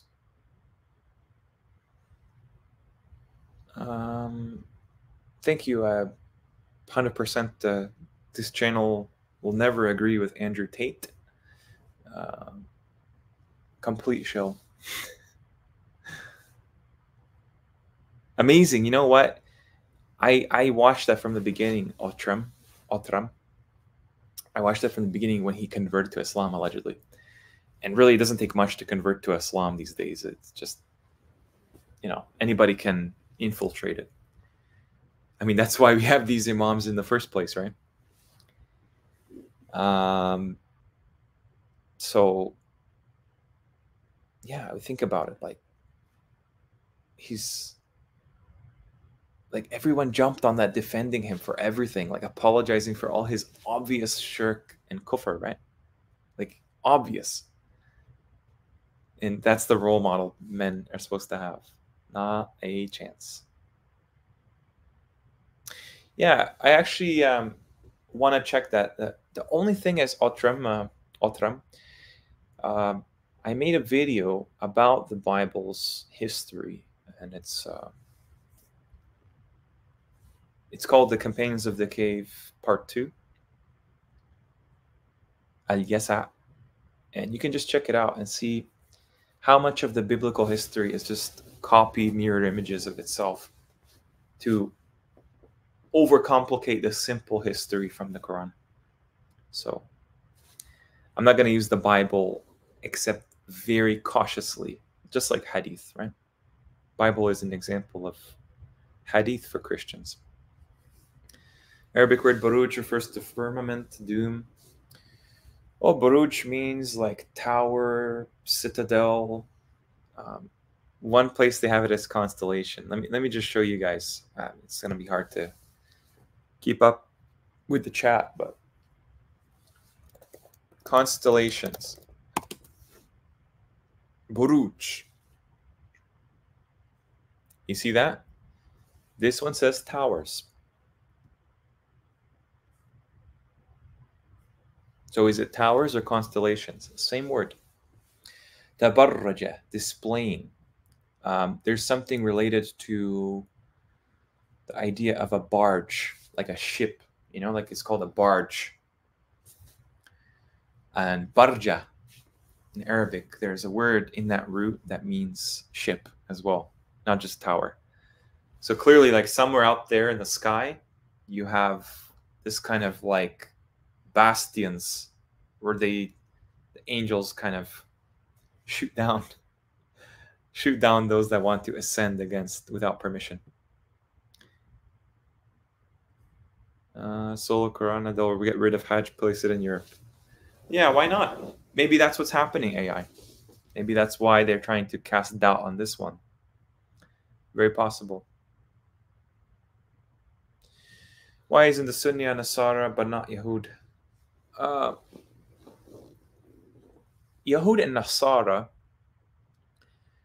are very broad kind of, like, if you think about it, I have to kind of continue that series as well. I haven't even talked about Al-Ahbar and Al-Ruhban, Al-Rabbaniyun, Al-Qasisin, Al-Hawariyun. These are all other categories under that umbrella. But what you're going to notice is that if you watch the Nasara Part 2 video, this is exactly how Sunni Islam shows itself as. Very openly, this kind of like monk-like religion. Nazarites in the Bible. The people in Hajj are like Nazarites. They even shave their heads and everything. So that's why I kind of liken the Sunnis towards that the most, because the word Nasara means struggling. It means people that are struggling for their gods, for their shirk gods, right? Like mushrikeen, they tend to be mushriks in a sense. Why? Because Yahud don't believe in any religion. You go to the West and you're going to see every religion is true. Everyone has their own thing. Everyone's fine. You know, just follow whatever you want. Okay. You go to the Nasara world in the East. What do you see? We are on the truth. Everyone else is wrong. They're kuffar. We're on the truth. It says very clearly in the Quran, Ibrahim's people, yansaru, ansaru, ala alihatikum. Support your gods. The word is nasr. So these people are always defined by struggle. That's why they're shown everywhere in the world, struggling. They've not reached a state of kind of luxury or, you know, they actually prefer that way. They prefer to have this, you know, mindset. On the other side, Hadu, things are nice. It's a lullaby. Everything is easy, lenient, and whatever, and progressive. But that side of the world, Nasara, partisan. Very clear delineating lines. Traditions are the strongest in that part of the world. Traditions in the West, it's always malleable. It can be whatever it wants. Just look at what they call this month of June now in the West. That's what they're proud of. In the East, you go further east, by the way, the Nasara becomes even stronger. That's why I don't limit it to Sunnis. But this iteration is very strongly in line with the concept of Nasara. But it gets stronger. You go more to Hindus. My goodness, Hindus, I mean, they live and die believing in like all kinds of things that don't make any sense, but it's their tradition. You go further, Japan, China. My goodness, they have shrines. They worship their ancestors. They literally do. They ask their ancestors to guide them. Okay? Their gods are their ancestors. And that's exactly what the Quran says. Abaikum. So yeah. Yeah, Otram, if you're new to this channel, the current model timeline of history is completely out the window. Just watch my videos and you'll see. Yusuf residing in the Bronze Age, Daniel in the Iron Age. This is all contrived for us. This is all part of the mainstream history. Okay? They say that if you don't have a sheikh to follow you, sheikh is shaitan. Yeah, good luck with that. There is, by the way, Makal and Kelly, there, the concept of the word sheikh is wrong. Do you know why? Because sheikh doesn't mean anything. It means somebody that's old. There are many. Age does not determine your level of knowledge or wisdom or anything. Isa was given knowledge as a baby, as a boy. Yahya, same thing. Ibrahim was given knowledge as a fatan, a youth, adolescent. Yusuf was a fatan as well, given knowledge that no one else had from Allah. So no, sheikh, the fact that it exists as a leader doesn't work. Yes, there are many wise people of old age, but honestly, when you read the Quran, you see the younger people seem to be the ones that just have to like carry all the weight of their ancestors. Like, for example, it says in the Quran, Bani Israel were afraid of Pharaoh, and nobody followed Musa except some of the youths, some of their offspring of Bani Israel. Imagine. Yeah, absolutely. They venerate Ali. I mean, this is the thing. Like, they're more east, Iraq, Iran. They're more east, those Shias. They're even more open about the shirk elements, right? Muhammad is the king of the Adamic line of the millennial reign of Jesus was over. Like the Saudi family, the kingship is passed on to brother. Same with the prophethood. Adam is king like in the garden of who is given role of ruling of God's behalf. Like the priests in the Old Testament, Adam bears the glory of God, enters God's presence, keeps God's Eden temple. Man, how many comments? I'm never going to catch up. Shias literally take Karbala as their Hajj. They do, but they also go to the real Hajj as well, apparently. So funny that the same people calling Shias kafirs, they allow them into the Hajj. Imagine that. Look at that word Karbala. Look at where that word is used, Karb. Al-Karb al-Azim. That's in the Quran as the great flood. And it's the same thing used for what Musa and Harun were saved from, as well as what Nuh was saved from. Al-Karb al-Azim. It's like a devastation on a scale you haven't ever imagined. And if you want to see how roots are connected in the Quran, letters are connected, I'm gonna really work on this as much as possible to help translate the Quran as well. So Think about it. Harb, that's a war. Kharb, that's a destruction, destroying. Karb, devastation, right? A major calamity, catastrophe. What else do we have?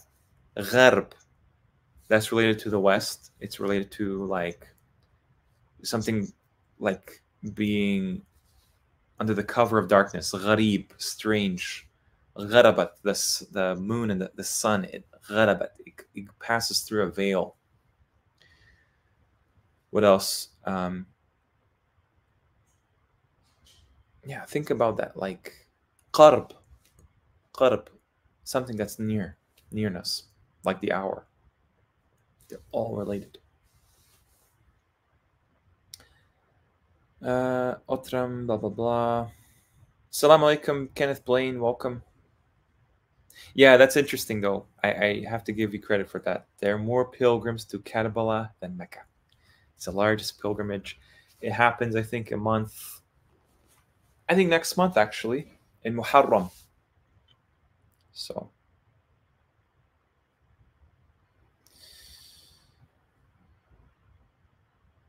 Quran talks about a valley. Where is this valley? Well, clearly those valleys. It talks about a couple valleys, actually, not just one. But one in particular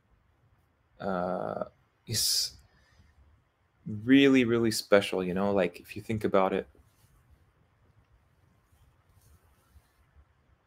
The places in the Quran that the prophets preached from, some of them are just so magnificent.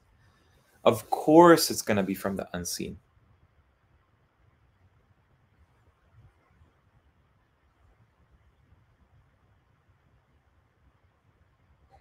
Yeah, I'm not sure what's going on. Okay.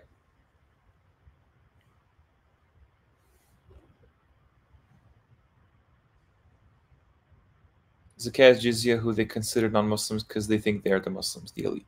Yeah. Exactly. That's why they want to translate the Quran for you. You're not allowed to translate it. We're the fraud. We're the hopeless serfs and Freemasons and everything. No. They just want a priesthood. They just want to have some kind of old former glory where the people just sit down, shut up, entered the mosques, prayed, and went home, and just paid their money to the establishment. Like the Catholic Church. You really want to have Catholic Church level of authority just with the Quran? No, sir. What are the hadith gathered before Bukhari and where are they? I mean, you do have collections of hadith before Bukhari,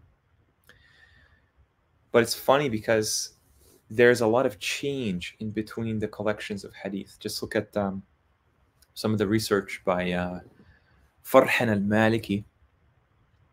He's a historian from Saudi Arabia. He's put in prison because he says this is actually a scam. This is a blight on Islam. What they've done with these this fraud. It's basically fraud, right?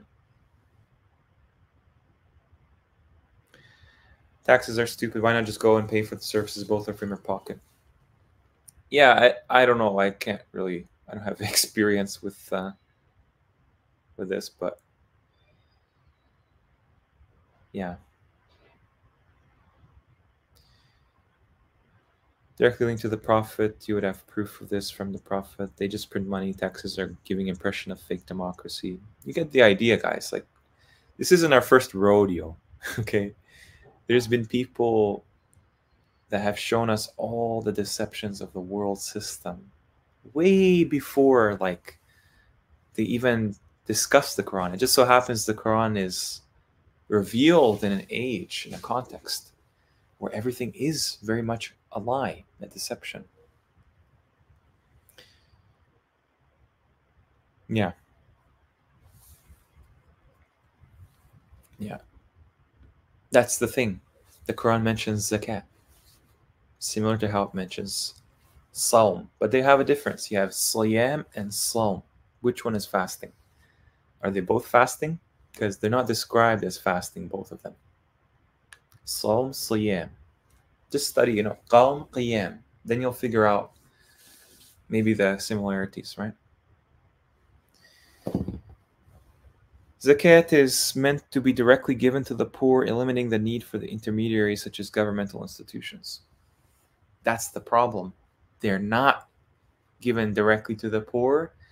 In fact, they're given to these intermediaries. And the more that you look at zakat is, I mean, like,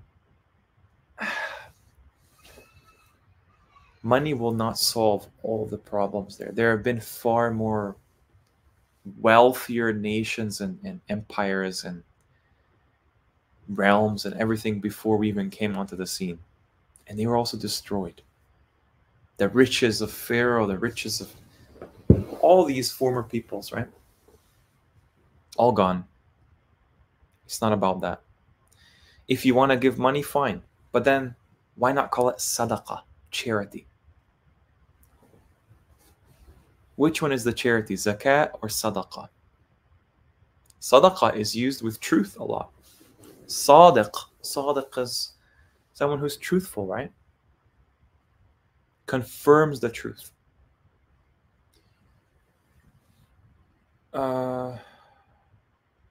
Yeah, I guess what can afford it. Again,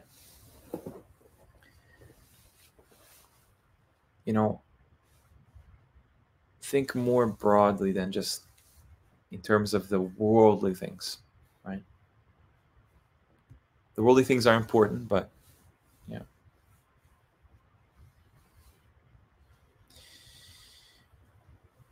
Yeah, I do agree with you, MTMP. The vowels are exchangeable. And this is something I noticed because of the work I was doing on salat, right? How you have sad lam wow, sad lam ya. You have the same thing for sama. Sama and ism, like sin mim ya, sin mim wow. I noticed very quickly there's discrepancies in how they artificially separated these roots. So that's why after Mecca Part 6, I want to kind of really dive into the root systems. And I've already started to do that, but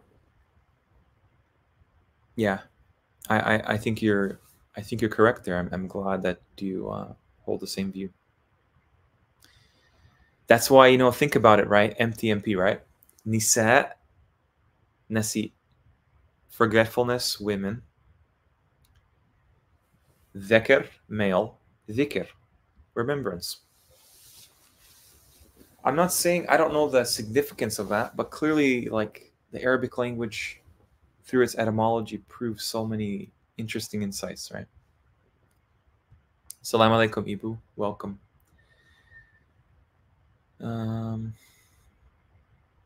Yeah, assalamu alaikum, everybody in the chat.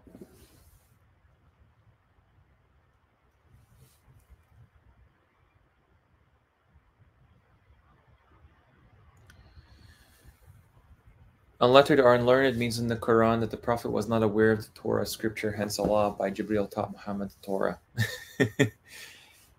Look, the Torah and the Injil, to me, is yet to be determined what that is, because we're just assuming that's the Torah and the Injil, the Gospel and the Old Testament. No, not at all. It's anyone's guess what it is, but clearly there's a way to figure what it is. For example, yeah, the people are called to literally bear the Torah, like carry it, like donkeys carry travels, right? So I don't know. There's something more to the story. Literally means, salam, new path, no return.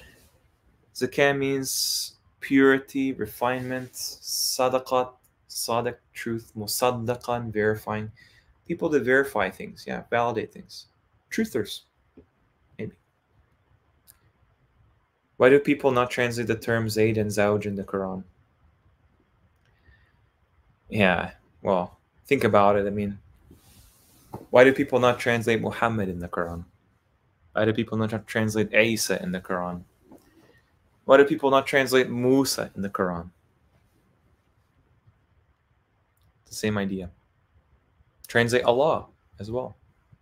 Translate Jibril. Francisco, that's funny.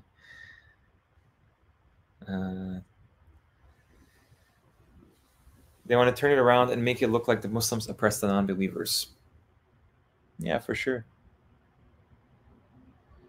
Your blood is halal. Yeah. Welcome, Francisco, to the chat. Masjid is not a mosque. Ahl Sunnah turn it into a place of worship. Well, it's a place of sujood, place of sajda, whatever that means. So it is a place, masjid.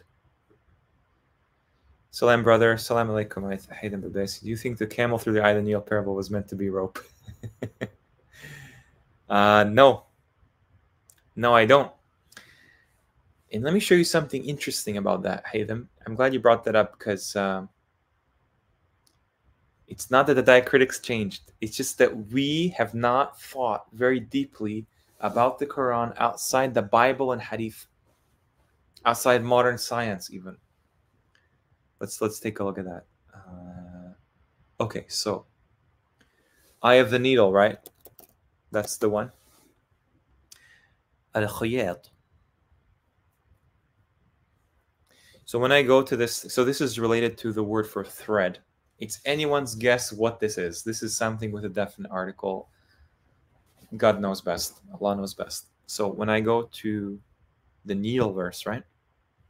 Oh, and by the way, you can already tell where this idea came from, right? This idea came from Christianity. Let me show you. From the Bible, the Babel, the babbling. It came from the Bible. Jesus says it is easier for a camel to go through the eye of a needle than for a rich man to enter the kingdom of God.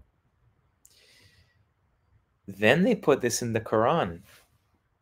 This is how you know the people that created the Bible, they also translated the Quran for you. But look at this. إِنَّ الَّذِينَ كَذَّبُوا بِآيَاتِنَا وَاسْتَكْبَرُوا عَنْهَا لَا تُفَتَّحُ لَهُمْ أَبْوَابَ السَّمَاءِ. This is very literal, guys. There are doors of the heaven, of the firmament, whatever you want to call it. It will not be open for them, nor they enter al-Jannah until yalija. What does this word mean? Penetrating? I guess merging. Al-Jamal fi samm al-khayat. Does this look like the word for eye? You would think it would be ayn, right? Even though ayn means spring. You look at what this word means. Samm al-khayat.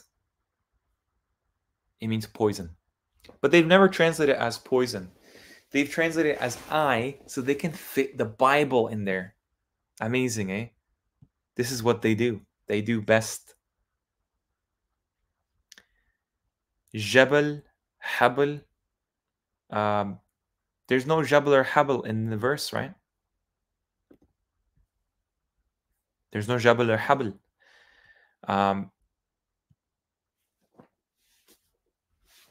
Personally, I think the sounds of the Quran are where you find a lot of connections. And I'm not sure about the scriptures, the kind of transcription similarities, like Jim and Ha clearly look similar, right? But what is the poison of the needle? Because sem is poison, right? When you go here, it says that the Jan, these creatures called Jan, we created before from Nari Samoon. As-Samoon. There's a place called As-Samoon. Allah confers favor upon the mushfiqeen of the shafaq, of the twilight, of the aurora, and protect them from the adab as-samoon. It's related to hell, right? في سموم وحميم. They put scorching, but this word has to do with poison. Semmi. Not sure how, but this is why I want to do the research on roots, because I think it will elucidate a lot. New Sif Genesis. Is Prophet Muhammad addressed as Nabi in his first coming and Rasul in his second coming? No, I don't think so. Here's the problem. There's a difference between Anbiya and Nabiyin. Anbiya, think about it. When you put a in front, that's like their mission is done, right? Al-Anbiya. An-Nabiyin. It's like ongoing, right? It's ongoing. Muhammad is Khatam al-Nabiyyin. They often just play around in like nasheeds and stuff, say Khatam al-Anbiya. No, it doesn't say that in the Quran. It says Khatam al-Nabiyyin. Allah says to obey ulu al-amr and to ask the ulama if you do not know. Okay, let's look at that Huckleberry Finn. حق البريء فني. So think about this, right? Obey ulu al-amr. Let's check this out, right? Authority is sultan. You'll probably agree with me there. أول الأمر. أولو الأمر. أعطي الله وأعطي رسول. And أول الأمر. What is al-amri again? Is this authority? Or is al-amri something to do with the command? The command, right? You want to tell me those are shayukh, huh? They are God's representatives on earth, really? Represent his command, his amr on earth? No. Whatever that means, Allah could have said sultan, those given sultan. He could have said the government. He could have said your rulers, your kings, obey your priests, whatever. No, he said ulul amr. It's not even given a gender. Ulul amr. The foremost of the command, whatever you want to call it. It's related to awwala, right? Anyway. Then you said, ask the ulama if you do not know. I'm pretty sure that verse, if you do not know, it's ahl al-dhikr. But let's indulge a bit, right? Let's see, where does it say ulama?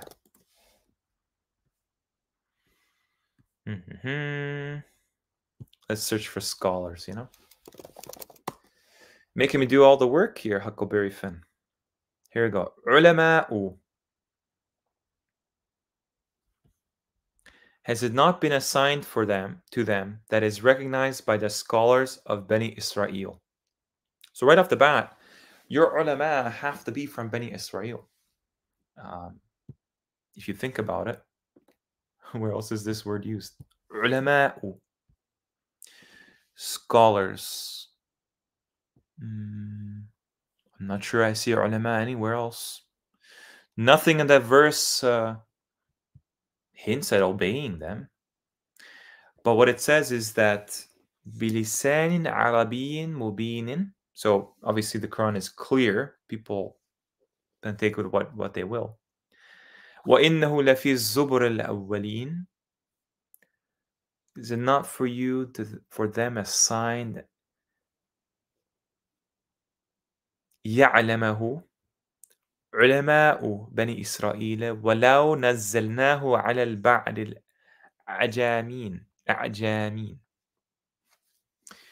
So you're thinking of أهل الذكر.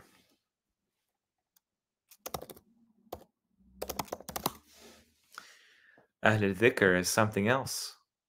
Because he could have said ulama in there as well, right? Let me see if I can find it.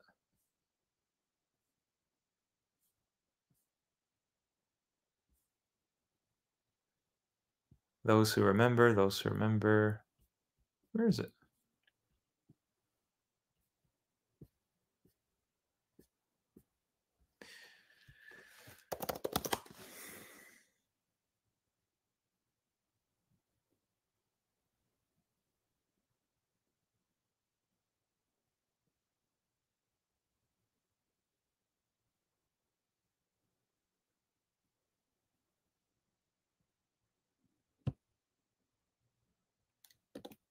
Maybe you can find me the verse. It says Ahl al-Dhikr. What is al-Dhikr? It's not hadith. It comes with the remembrance, okay? Surah Luqman 31:6. Well, let's look at that for old time's sake. Yeah, thank you very much for bringing that. Lahu al-Hadithi. So, Otram, if you're listening, this is what Allah talks about. Lahu al-Hadith. Mislead people from Allah's way without knowledge. Okay? First of all, there's no proof that these ahadith books are the words of the Prophet. Absolutely, because it's all conjecture. It's not first-hand knowledge. And if the Prophet said any of those things that are attributed to him, that would nullify his entire mission because he's not trustworthy. He's not reliable. He says things that are contradictory. And also, when you think about it as well, the Prophet Muhammad,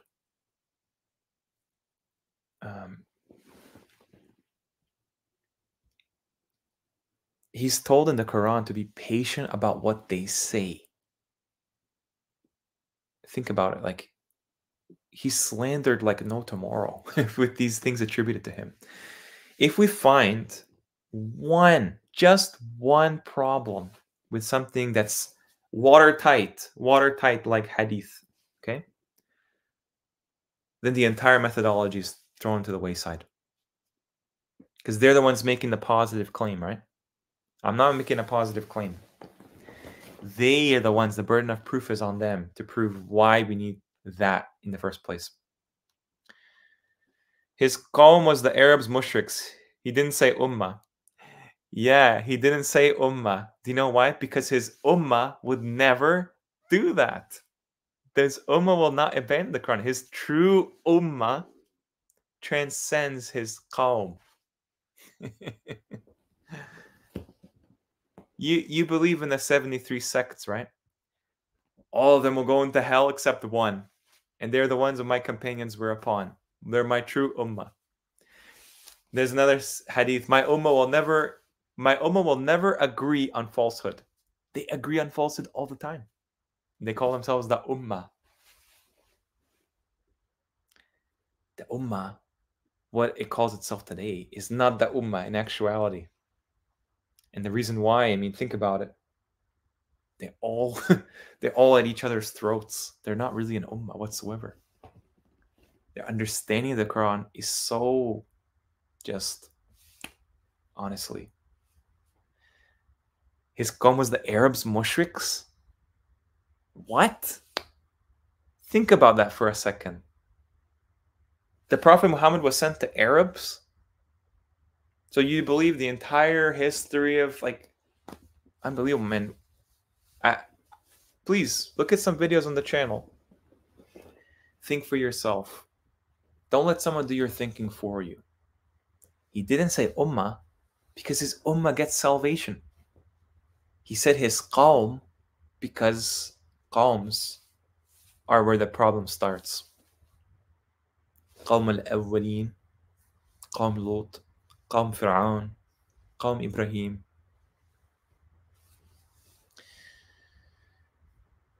There are genuine and there are fabricated hadiths. Hadiths serve as a resource to enhance one's adherence to the Quran. Really? The Quran instructs us to establish prayer, and the hadith illustrates how it should be. I think you're putting the cart before the horse, and it gets so monotonous for me to try to explain this all the time. Hadiths, no, they make the Quran redundant because everything about the Quran is already explained. What's the point of the Quran at that point? It explained the whole thing, even though the Quran already says it's fussilat, explained in detail. We have explained every example in the Quran. Allah says, we have not neglected from the book a thing. You're going to challenge Allah and say, we got this hadith better to explain it. It's like David Livingstone. David Livingstone comments on my channel. He says that oh, Quranists are really bad because they throw out the meat called hadith and they're left with the bones, the Quran. Really, David Livingstone? The Quran is just bones? No, the position is that the Quran is everything. When it comes to the religion, when it comes to life, the afterlife, everything, existence itself. Hadith. Do you know what they say about hadith? These are your scholars. I'm going to show you. What was it again? I think it was... let me see here. There was a video I'm going to show you. I think it was this one. Here we go. Oh, is it this?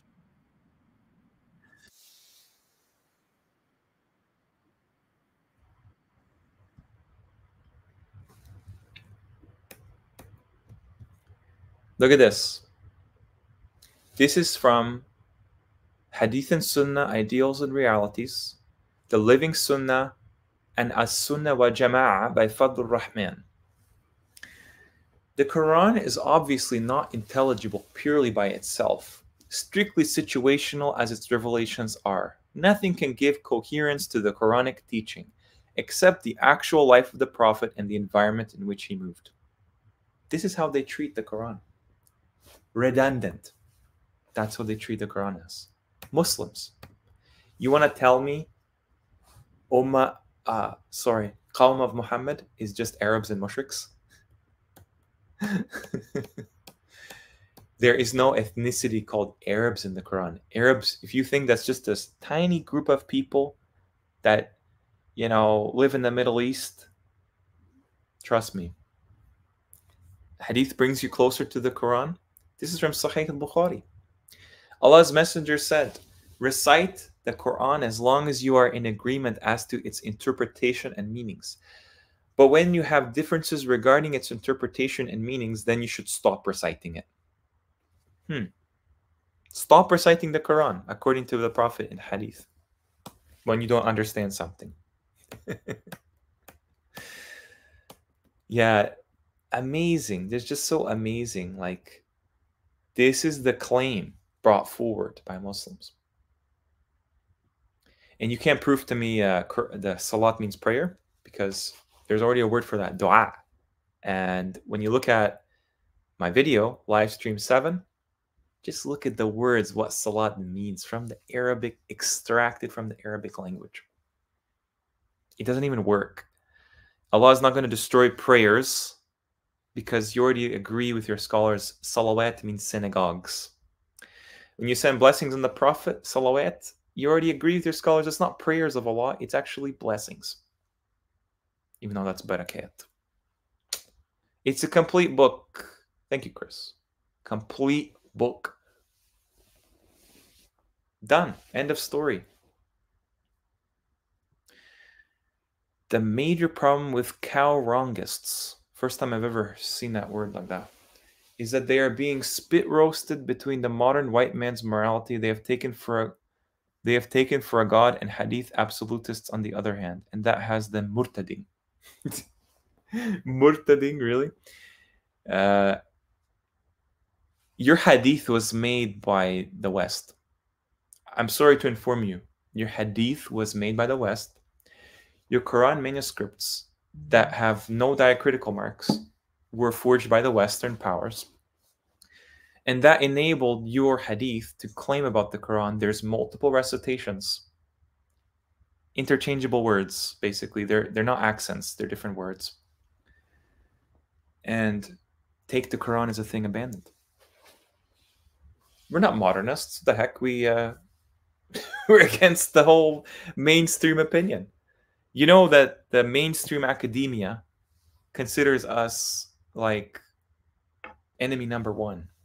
Not Muslims. Muslims believe in the globe. Muslims believe in they believe in the medical system. Muslims believe in getting jabs for everything. They believe in all these. They believe in mainstream history. They believe that the Prophet was this Arab camel herder that never made it past the Arabian Peninsula, that they've always lived in the desert.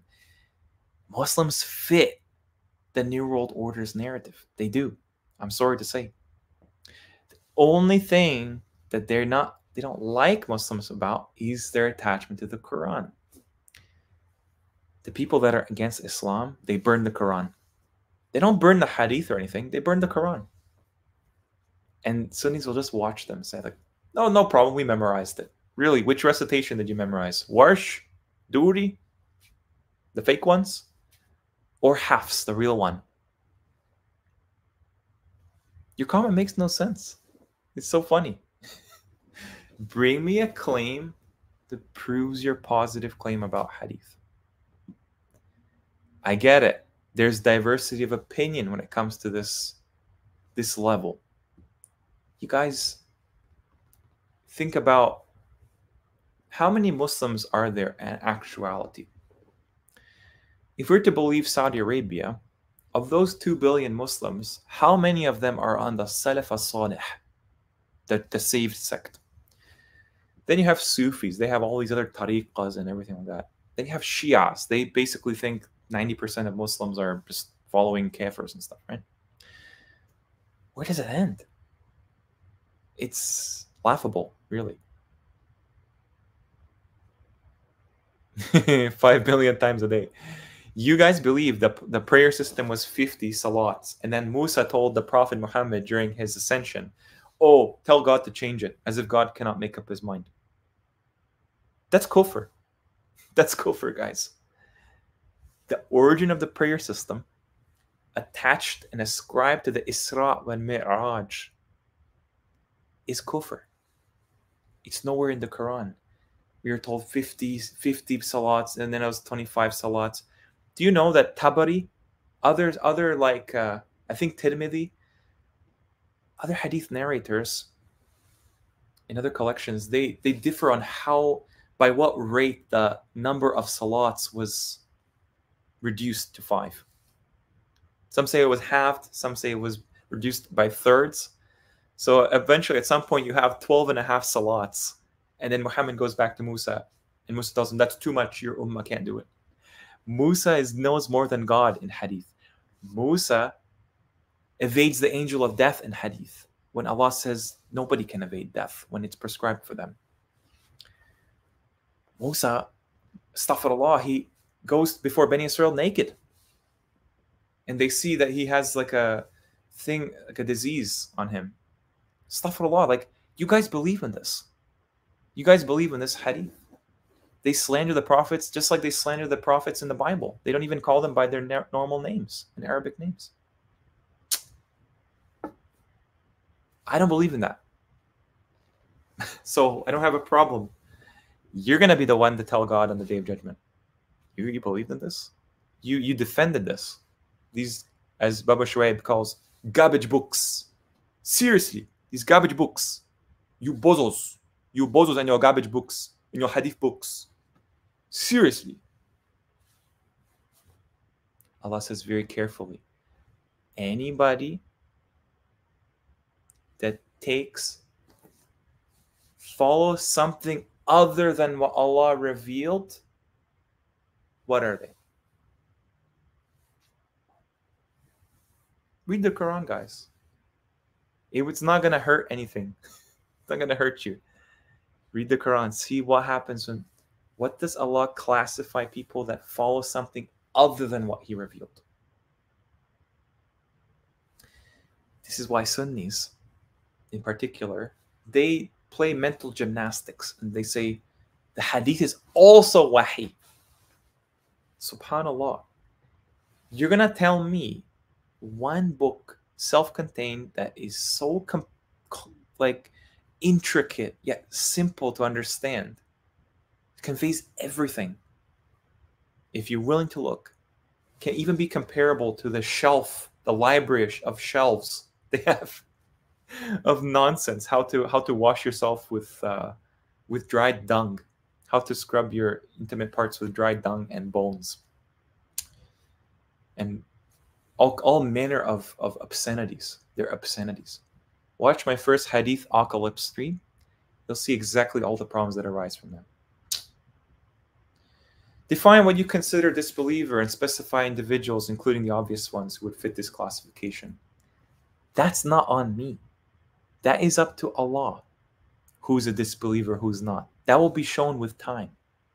But clearly, like I mentioned, following something other than what Allah revealed, what are they? Just find the verse. I don't have to do all the work for you. What is a kafir? Kufr is likened to somebody that puts seeds in the ground and covers them. That's why the English word cover is related to kufr, kafir. Clearly, a kafir is an open challenge, open denier, rejecter, whatever you want to call them. He knowingly goes against Allah and the revelation.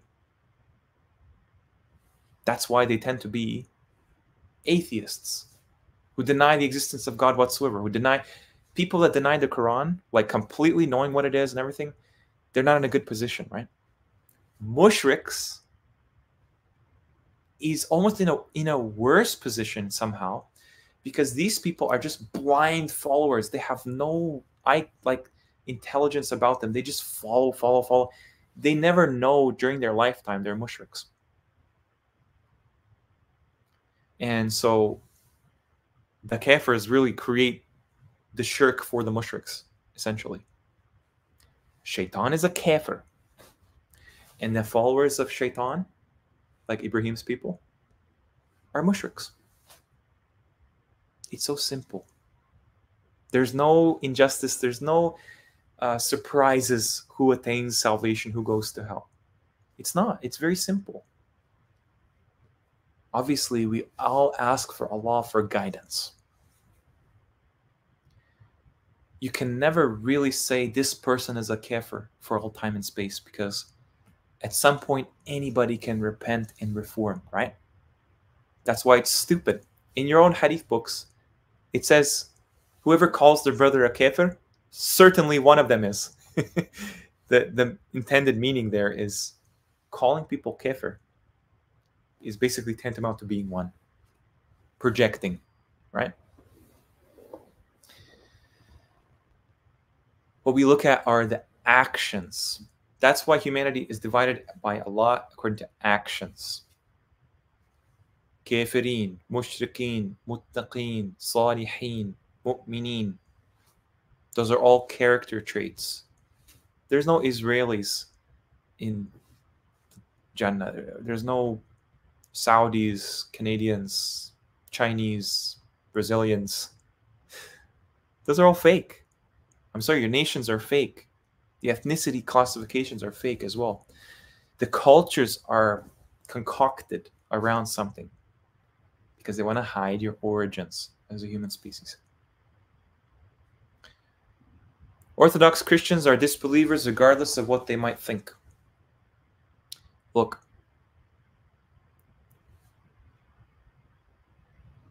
everybody is born in a certain context. And on the surface, because Sunnis are very good at judging people by the surface, everything looks like that's what it is.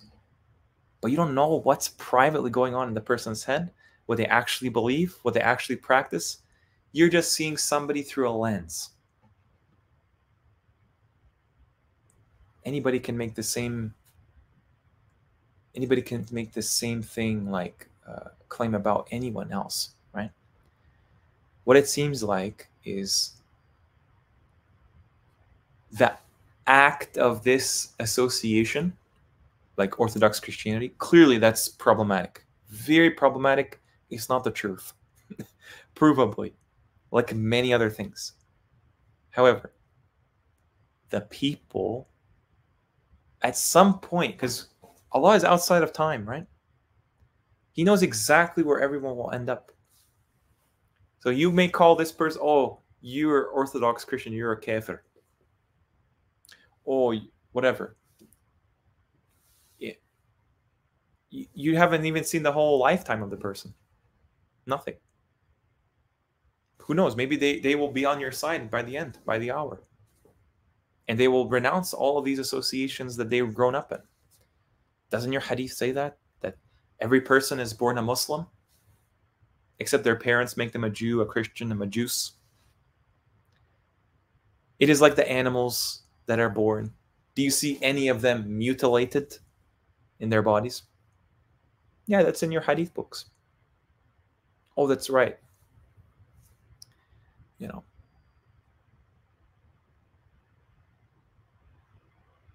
Yeah, just watch my video on Imran Hussein. You think I have anything to do with Imran Hussein? Imran Hussein hates us. Imran Hussein pushes a pro-Russia narrative. He pushes a pro-Hadith narrative. Imran Hussein actually agrees with you and believes that the Quran is just not preserved whatsoever. He actually agrees with you. Yeah, and also, Ahl al-Dhikr, this is something, if you don't have the capacity to understand, then you go to Ahl al-Dhikr, the family of the Dhikr, remembrance. Quran. You could have said Ahl al-Hadith, Ahl al-Sunnah. That doesn't exist in the Quran. A word doesn't mean something the Arabs established. It doesn't mean that because this Dark Toilet Boy says so. Yeah. Interesting. They just want a priesthood. You're an idiot. Allah instructs you to seek and ask. This is what they stoop to. The David Young Juniors, right? With his sock accounts and all that. They can't even type properly.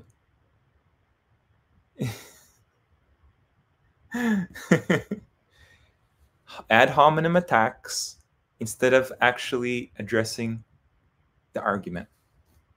That's the best that they can do.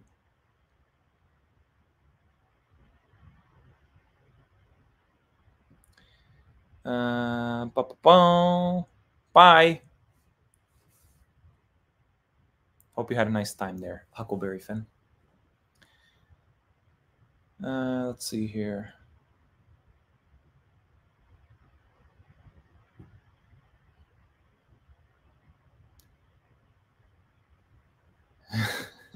Salam work ethics.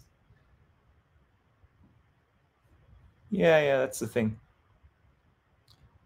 Quran alone people hate Prophet Muhammad. What are you talking about?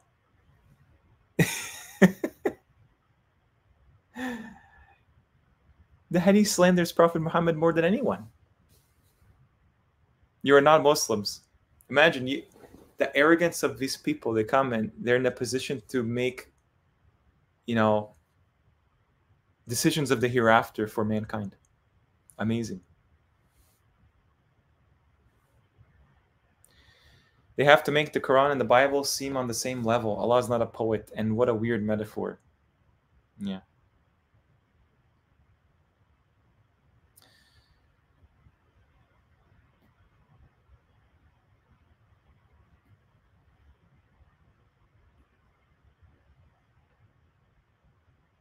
Salam Hannah Banana, welcome to the stream. If you're not aware, apparently we hate the Prophet Muhammad. We follow everything that he was sent with, and we hate him. Interesting. Did not send before you except men to whom we inspired. Ask the people of remembrance if you do not know. Thank you so much, Haji. That is the idea. That is the idea. People of remembrance. Oh, those are scholars. I'm apparently an idiot, toilet boy, for saying they want a priesthood. They already have one. They just want even more control. DEJ, with his sock accounts, believes the Quran is for the elite. I'm going to say it right now, openly. He believes the Quran is for the elite. That doesn't include me and you. That's what he believes. It's for the rulers. When he comes out with it, don't be surprised.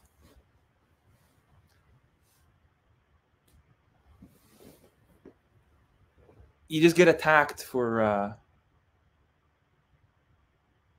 making the Quran open to people instead of hiding it instead of trying to hide behind stupid politics and whatever former glory of Tartaria and this nonsense that they want.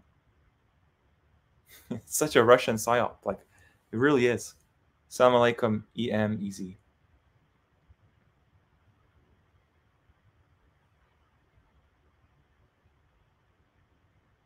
Yeah, that's the problem. Ummah doesn't imply everyone who claims to be Muslim, because they're hypocrites. Hypocrites pretend to be Muslim, and they're in the lowest hell except if they reform. Do we not see a populace of hypocrites in the world? We do. Because the Quran says, argue in a way that is best with those who differ with you about Allah. And then we have Liban.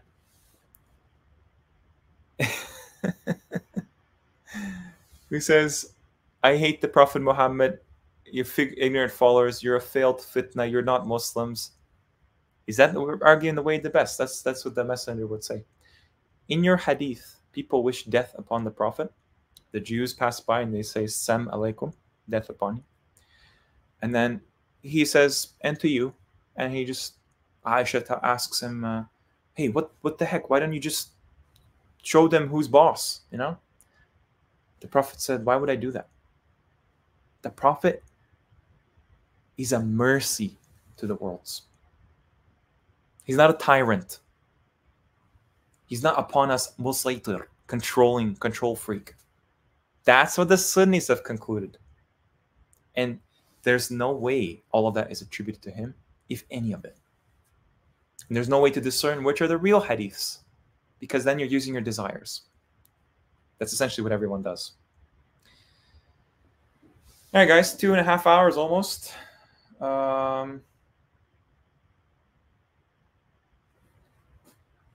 Yeah, I was gonna go through some tabs, but I felt maybe I'll keep this a kind of light-hearted stream and stuff, and then I'll go through some tabs again. Yeah, Hannah Banana. We did a couple of videos of Endgame Islam about Iblis, the angel, the jinn, whatever, and it's pretty clear that Iblis is not an angel. That's why, like, basically angels are these servants of Ar-Rahman. They're not tested. They do what they're commanded. They assist wherever Allah gives them permission to do whatever. Their entire lives are governed by the command. They're governed by what Allah gives permission for them to do. That's why they have this intercession, shafa'ahum. Because Allah says, I am the one who intercedes for mankind on the Day of Judgment, not Prophet Muhammad, Allah. And Allah tells the angels, help this person, destroy this person. Simple. Iblis takes the form of an angel. That's why Adam is none the wiser. Adam is taught the names of all the angels, their titles, essentially. The names of all of them. The angels say, oh, but this Adam, isn't he going to shed blood or something? Because somebody's telling them, you know, they don't have ultimate knowledge, the angels. They're innocent. They're like babies. They're innocent, but they're very powerful too, right? They're given such authority to control the winds, control everything. Under Allah's supervision and wisdom. And so Allah tells the angels, I know what you do not know. He made Adam. He tells the angels, prostrate to him, sujood to him, whatever you believe that to be. And they all did entirely, ajma'in, next verse, except Iblis. Why? Why does Allah tell Adam to dictate the names of the angels? Why is it so important? Those titles are all in the Quran, all over the place. This is a very high knowledge to understand who's who in the cosmos. Adam was given that knowledge. And then Iblis was the odd one out, because it says all of them prostrated entirely. Full stop. End of the ayah. Next ayah, except Iblis. This formula is also with Lut and his family. We saved all of them. Next ayah, except his wife. She was of those made to dust. So Iblis was never an angel. And Allah asks him a rhetorical question because Allah knows everything. He doesn't need to gain information from anyone, let alone Iblis. So think about it. Why does Allah ask Iblis, "Oh, Iblis, what prevented you from prostrating?" Maybe because he's a jinn masquerading as some angel. In the Bible, they even confuse people saying fallen angels. There are no fallen angels. There are no angel rebellions. This is Kabbalistic. Allah has full control over these beings, and let alone everything. But those beings in particular, because the cosmos depends on their activities. If one of them rebels, if his name is Iblis or whatever, that would be catastrophic. Catastrophic. Imagine an angel that can level an entire civilization, rebels against God because they have free will. No. Then you might say, well, what if some angels have free will, other angels don't have free will? That's just creating a complexity that's unnecessary. Why would there need to be angels with free will when there's already humans that have basically the same form when angels arrive on Earth, a bashar form, and jinns. Jinns are kind of hidden as well, just like angels are hidden. They fly like angels and stuff. So what would be the point of having angels with free will? I know that there's a lot of baggage to unwind, and I can't say that I've looked into everything, but from initially, Iblis is a jinn. That's what it says clearly. He was from the jinn. And you could say, well, it says was from the jinn. Well, Allah's outside of time. He can say anything was, and this happened, and that happened, and it could be for us in the future. Does that make sense? 1528 to 31. Let's check it out, Hannah Banana. That's kind of a brief summary, by the way. The whole point of the Adam story is to expose Iblis for his ways. He was an actor, essentially. He's an agent in disguise. Even in Christianity, Judaism, I think Christianity especially, they say that the devil comes as an angel. The devil appeared to Paul as Jesus Christ. In Medina today, they think there are angels around the prophet's tomb where they all like call upon the prophet beyond the grave. Basically shirk, right? Call upon anything other than Allah.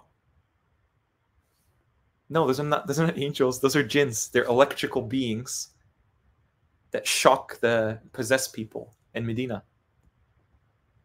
The Muslims there confuse that for angels. SubhanAllah.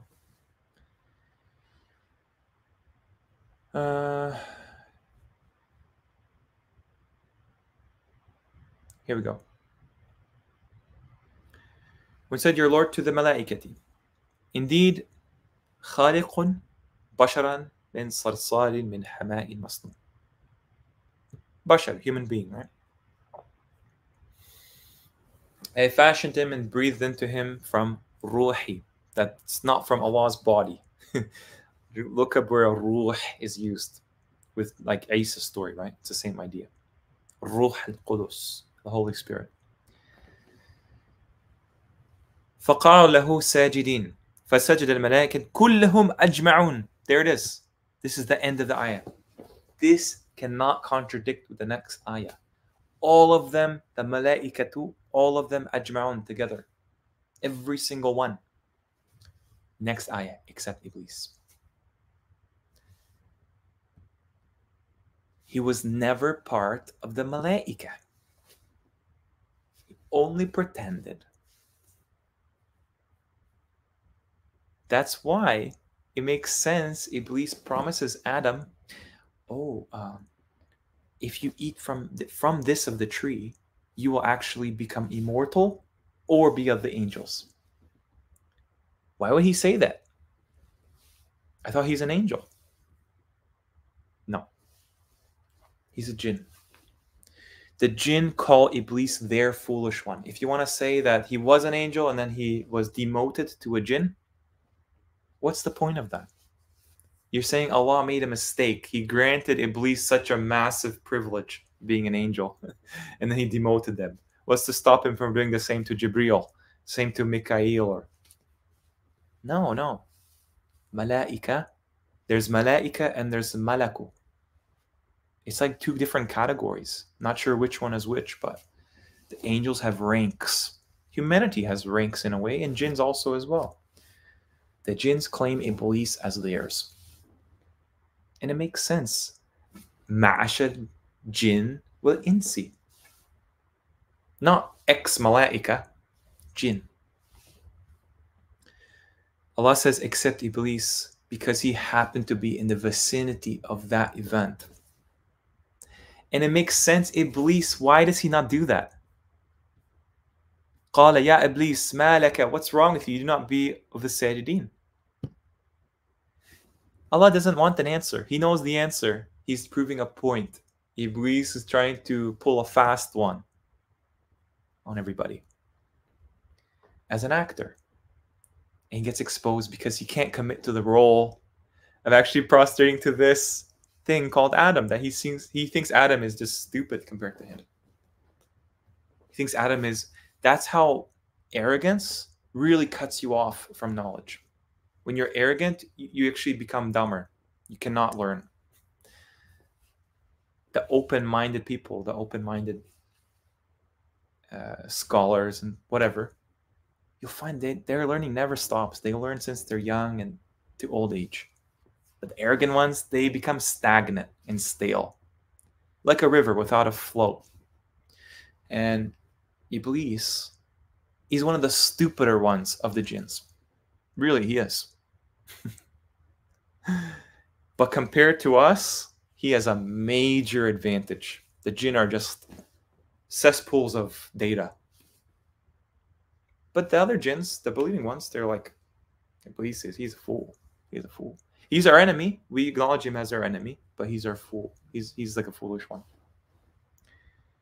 So, really, the humans are the biggest victims of Iblis. And it started with their ancestor, Adam. Everything parallels. The pair for humans is jinns. Iblis cannot be an angel. And jinns cannot be geniuses, because the ultimate jinn, genius, Iblis, ends up in hell for his genius. They're made of something different. The commander-in-chief of the shayateen, he says he's made from a different constitution. Rajim, get out, you're Rajim. There's a curse upon you toward the day of the deen. And Iblis, he's not a mushrik. He knows very well Allah is the only Lord worthy of worship. He says, my Lord, anzirni, toward the day they are sent forth.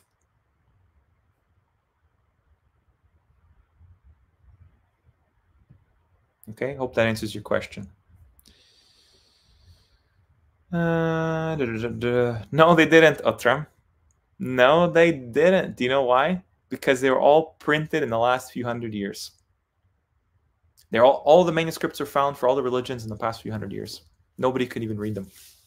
Sanskrit, ancient Greek, ancient Hebrew, ancient Aramaic. It doesn't end with hadith for the Muslims. Hadith as a concept is always going to be fraught with problems. And they even named it hadith to incriminate the followers of it further, because they know very well that the elites do study the Quran, right? They put it out there. They just want to bring as many people to hell with them, because they don't want to change, most of them. They're warned first. They're given a what do you call it? They're given some kind of a first-hand knowledge, like, hey, this is probably going to happen. Warn your people. And they don't. They take that reconnaissance and they go against, because look, the prophets are sent to the elites, right? And when it comes down to it, only a few of them, like the believing man from Pharaoh's household, right? He identifies that you guys are wrong, follow the messengers, follow Yusuf, follow Musa. Most of them don't. Most of humanity in and of itself does not heed the warning. Respect, Sona Barnes. May God bless you as well. Salams, by the way. I know what you conceal. Why would he say that? Where did the angels get the idea that they will cause bloodshed? Maybe people have caused bloodshed in the former creations, former peoples, whatever, humans or jinns or whatever. True. But why are they assuming this about Adam? You know? Salam alaikum, Manji. Welcome to the stream. Salam alaikum. Yeah, Babu Shuaib. These people, they are bozos. They're bozos. You gotta love Babu Shuaib. He really tells it like it is. You can tell, like, you could tell he's seen it firsthand, you know? I watched a debate with him and Sheikh from South Africa. And unfortunately, there were some technical issues, but it's just amazing. Sheikh cannot concede that the Quran explains itself. He thinks that's a philosophical fallacy, and you need something external to the Quran. Yeah. Salam alaikum. Be patient. Welcome to the stream. Oh, hi, Liban. You know you have ban in your name too, right? You're just a kafir who wants to run from the obligations of Islam. You don't know the Quran nor the Hadith. You're ignorant kafir. You don't know anything about me. You have no idea what I've been through, what I've done. You just don't. You just don't know. You're making a claim on ignorance. And it's just like I said before. The ones, the Hadith, you follow Hadith, right? Whoever says to his brother, "Oh, kafir, you're a kafir," then certainly one of them is. That's what you believe the Prophet said about you, because when someone says they're a kafir, how do you know that? Isn't that just a slander? It's a slander, right? You know what happens to people that are slandered in chapter 24? You know the Quran. Chapter 24, those who are slandered, particularly women. It's actually good for you, believers. Believers, when you're slandered, you get more blessings. So tell me more how I'm a kafir mushrik. I'm going to be more rewarded. I'm a kafir for following the Quran. Unbelievable, Chris. Do you now understand what we're up against? Their system is crumbling. I showed you on Quora. I showed you like before how many of these Quran-based channels, they have tons of viewers, audiences. These are normal people, everyday people like you and me. They're not fanatics. Although I'm sure they would like to be put as fanatics by their detractors, but they're not. They laugh at these shayukh, they laugh at these scholars and everything. They try to waste your time and everything like that. But I just want to highlight it, just so the audience sees the disparity in adab. And it's so funny, like, you believe in the Quran, and you just don't believe in what the Quran does not confirm. That makes you a kafir. Interesting indeed. This is how, I mean, you wonder how most of humanity are astray, right? Just look around you. That's why these non-believers hate children and traumatize them so much. I don't even want to go into it because it's demonic. The children are naturally Muslim. That's why they're naturally happy. I get where you're coming from, Alexander. Definitely do, because yeah, that there's many of those. There's many of those instances, traumatizing children in the madrasas, on the hospital bed, with the diets they give them even. So yeah, think about it. reflect a bit. Oh, good. I'm not the only one. Yeah, they all call people dogs. They all call people toilet boys. They say, I can't wait for your translation, DJ. You're the best. Oh, man. So funny. Look, guys, I give people a chance. I give people a chance to. This is an open platform, open discussion, Q&A, back and forth, very casual. And this is what they do with this chance, right? You know. So think about that. I think Kafir Hadith is supposed to protect them and accelerate in liberalizing, aka progressing to destruction, like Mufti Menk. Yeah, absolutely. Mufti makes a good example. Salam, brother Igor. I saw another one. Salam alaikum, brother Isaac. Yeah, sorry about that. I said at the beginning of the stream, I was kind of busy this weekend. I wanted to work more on Mecca 6 and everything else. So, welcome to the stream, guys. Hope you're enjoying it. Yeah, frauds. I mean, I haven't committed any fraud. Where's the fraud? The fraud seems to be the pen and paper that's been attributed to the Quran. The fraud seems to be from the real, mutaffifin people in the Quran. So, yeah. Does Dhul-Qarnayn have any partners? Well, I'm not sure exactly. I imagine he will, actually. He does have partners. At least one companion. And we'll talk more about that at some point. Yeah. You've been opposing the New World agenda since they orchestrated this. You think it was just Mossad, really? Do you know that? Dig deeper. I didn't even mention this because this is obvious to people. You think there were planes that day? Really, think deeply about this, right? Think very deeply about this. Comes from surahs rather than mainstream history. We firmly reject the portrayal of him as a camel herder. The Prophet allows people to drink the urine of camels. What are you talking about? The Prophet died penniless in hadith, and Allah says that he was given the wealth of the cities. The Prophet is like the main character of our time, and he's given obscurity, pushed back an artificial timeline of 1400 years ago, agreeing with the mainstream history. The surahs are part of the mainstream history. That's actually what it is. Muslims are considered their primary adversaries. We do not lie. Absolutely, but do you understand how this works? I agree. Muslims, the people of the Quran, apparently that's a bad term. Ahl al-Quran, it's a bad thing now, apparently. Ahl al-Kitab, Ahl al-Quran, whatever.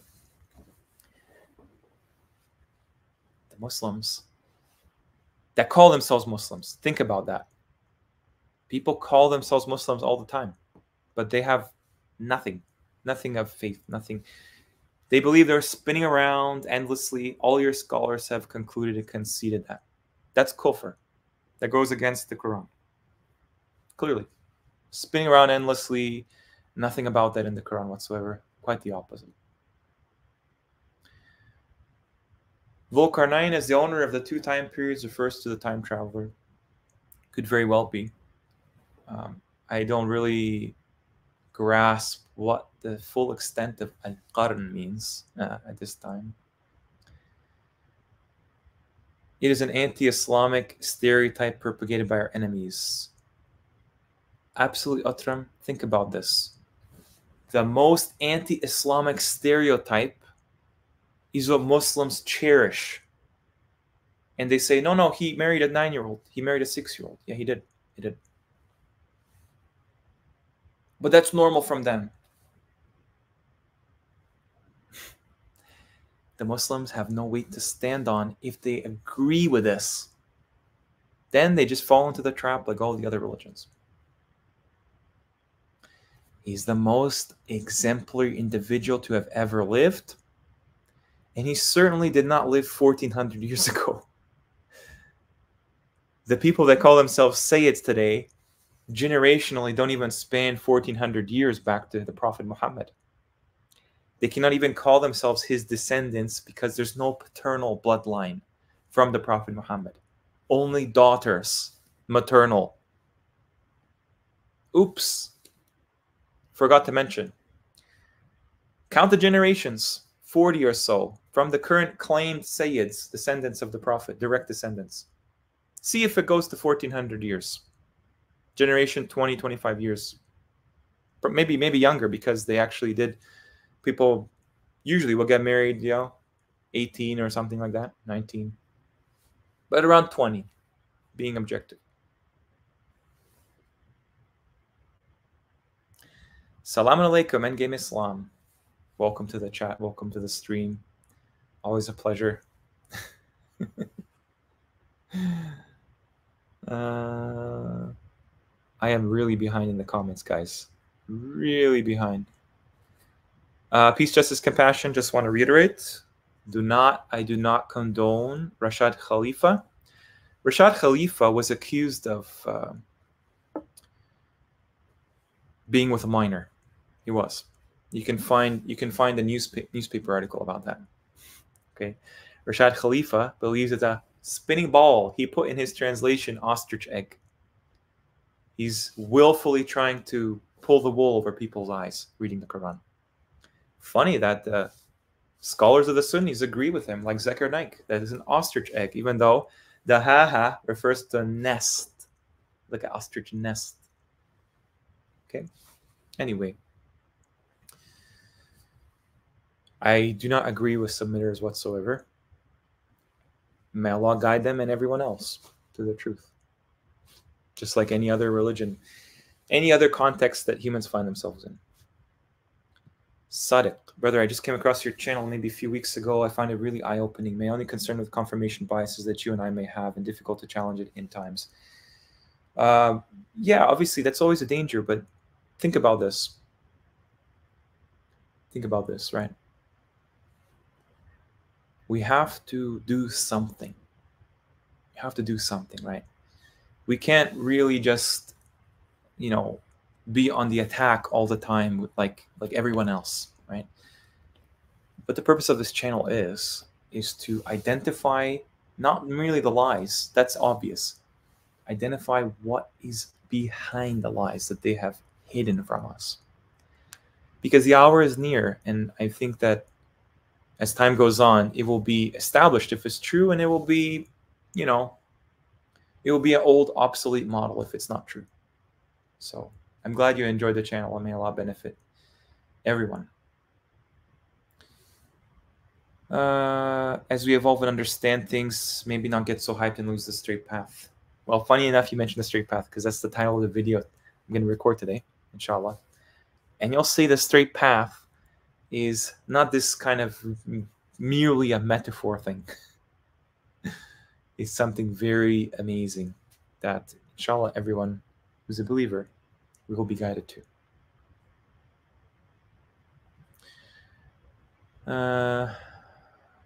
Yeah.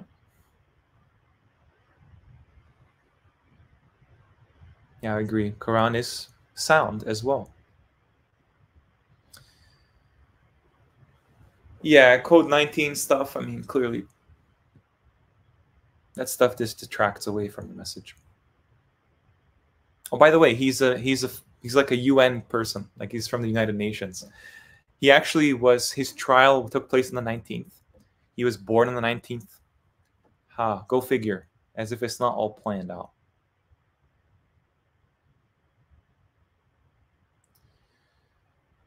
What is your view on Maryam Zakaria? Okay, look, maybe I should establish this further, right? She says, no bashar has touched me before she conceives Isa, her son, right? No bashar, no human being. So I have to reason that Isa has no biological father at that point, right? He's a sign for mankind. He's a sign for the world. So is his mother, because his mother was the one who actually gave birth to him. After that, it's anyone's guess what happens after that. I like to believe that Maryam did find her soulmate at some point after. I can't really prove it at the moment. Not sure Zechariah is the one though, because Zechariah, he has somebody that's called Imra' Zechariah. And Imra' Zechariah is described differently. It says that she is, not that she's infertile, but that she's basically like handicapped, or that the word there is hamstrung, like the camel of Thamud, right? The she-camel, whatever it is, naqa. That is a form of torture that was practiced in the past. So I understand that this is not a biological problem. This is a problem of some kind of a like punishment that she wasn't able to have children, right? And Allah alleviated that through Yahya. So I don't think that Imra'a Zakaria is Maryam, if that makes sense. Whether Isa and Yahya are brothers remains to be determined. I know there's that verse where it talks about them, like you have wa Zakaria, wa Yahya, wa Isa, wa Ilyas. And it goes through another list, and it says, and among their fathers and among their brothers, among their fathers and among their offspring, among their brothers, we guided. So does that mean all of them had brothers and offspring and fathers? Maybe not necessarily. I have to study that more. But clearly there is a genealogy from the Quran that is completely different to what the Bible teaches and what Hadith teaches.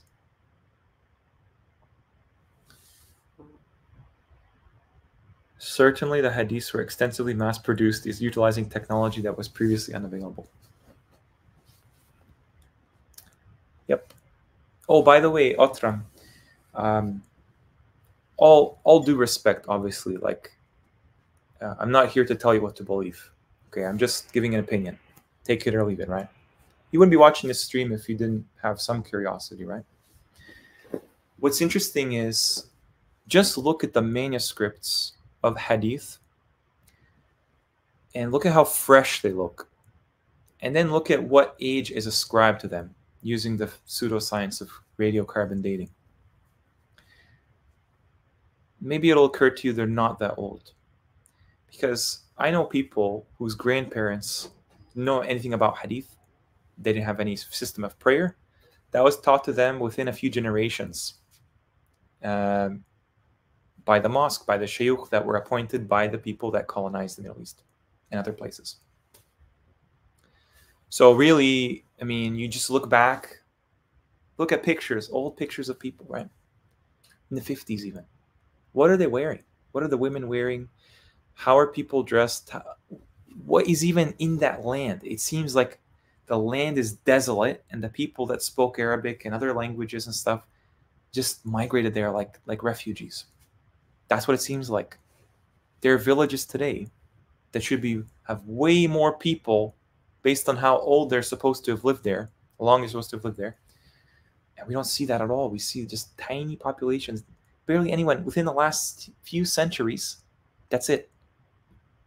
Like, and after that, it's outside of living memory anyway. There's no evidence to suggest like a lot of it, you know? So.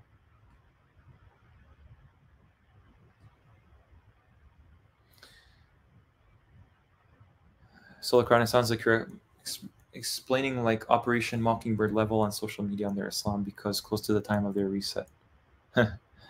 Yeah. Salams, mom. Mum. Salams, I hope you're doing well as well. Yeah. You see, you know, even though he's rude, like whatever, that's what he believes. Lakum dinakum waliya din. Yeah.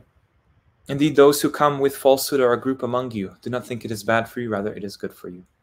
Thank you, Kenneth Blaine, for showing us. The slander based on falsehood against you is good for you in the end. You get blessed for that.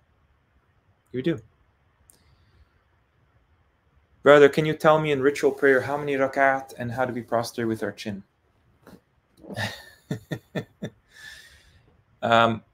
First, I should say, look at my live stream number 7. That's about salat. Look at the other ones if you want, if you're curious, and just you'll see how the Quran is very specific and decisive about every word it employs. And so it's kind of strange that there's raki'in and there's irka', but there's no raka'at. That word doesn't exist in the Quran. Raka'at, that exact word. Okay. Then I kind of discuss a little bit about what raka'at could be a remnant of, because clearly it doesn't mean anything. I mean, the bowing, what is the point of that? What is that supposed to symbolically show? The prostration is another thing too. Not too sure what it implies. That's why I want to study the roots after I released the Mecca video. And does it really say prostrate with your chins? Does it actually say that in the Quran? Let's investigate. I like doing these live investigations because then it leaves it open to you guys to assess instead of taking my word for it, right? I could say whatever I want, and if I don't show you what my rationale is, then you would just either blindly believe or I would just be a liar, just, not showing how I got to this examples. But let me just show you, Mom, since you came a bit later in the stream. Chin. Is it chins or chin? Here we go. Adqan. Now, what you're going to notice here, and I noticed this the other day, actually. I'll go back to the thing, but I noticed this the other day. It never says their chins, your chins, my chins, his chin. No, never. Adqan.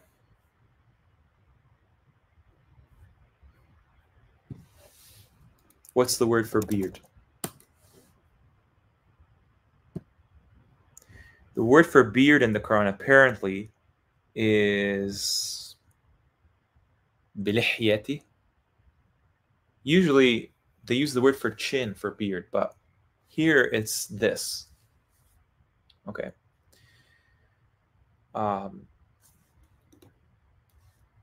Remains to be determined what this relates to. It's only used once. Anywho, here they put faces because obviously Sunnis prostrate on their faces now, not their chins. The question is towards the chins. Let's just assume it's chins. To the chins. To the chins. Question. Why wouldn't Allah say their chins on there? He could easily do that. He doesn't. That's not part of the human body. I know it sounds crazy to think that the universe is arranged kind of like a human body, but we're told by Allah that, basically. Oh yeah, Francisco, I know it.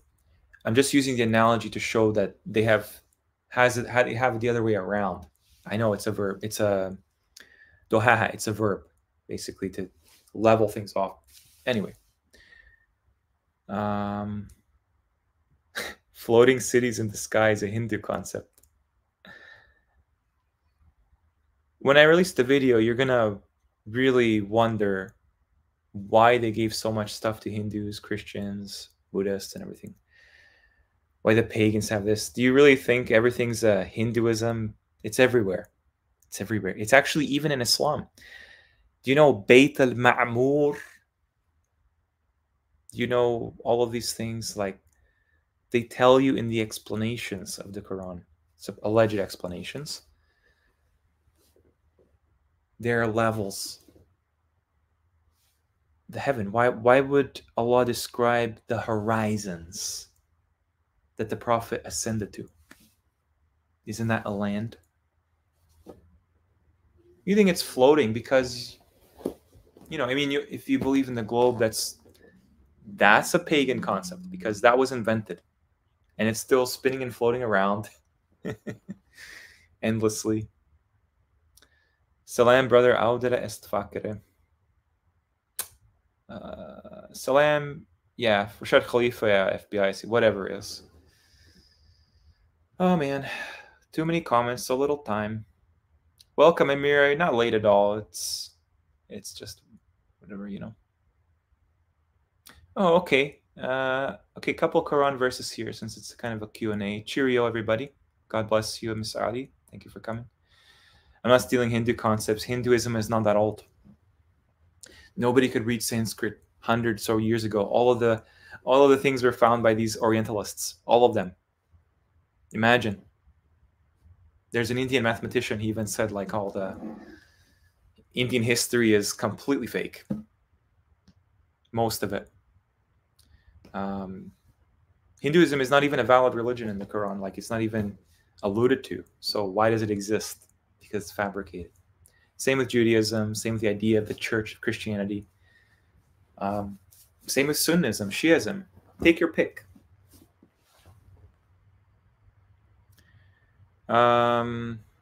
Yeah, you must be new here. All right. 7833. Let's check it out. I gotta. Oh, yeah. I think I might talk about this in the video because it's related. Kawa'iba atraban. So this is still needs a lot of fleshing out, but these are not women. They're not. They're not busty women. Unfortunately, Sunnis and Shias and anti-Islam, you know, Islamophobes and stuff, they're not virgins and women's and stuff. That's like a psychopath's version of paradise. It's not befitting, like the Salafi say, it doesn't befit His Majesty for Allah to have this sensual paradise like that. In fact, most people that are very close to Allah, they never even like think about things like that. They think about Allah in such a high, innocent way, just like babies, children.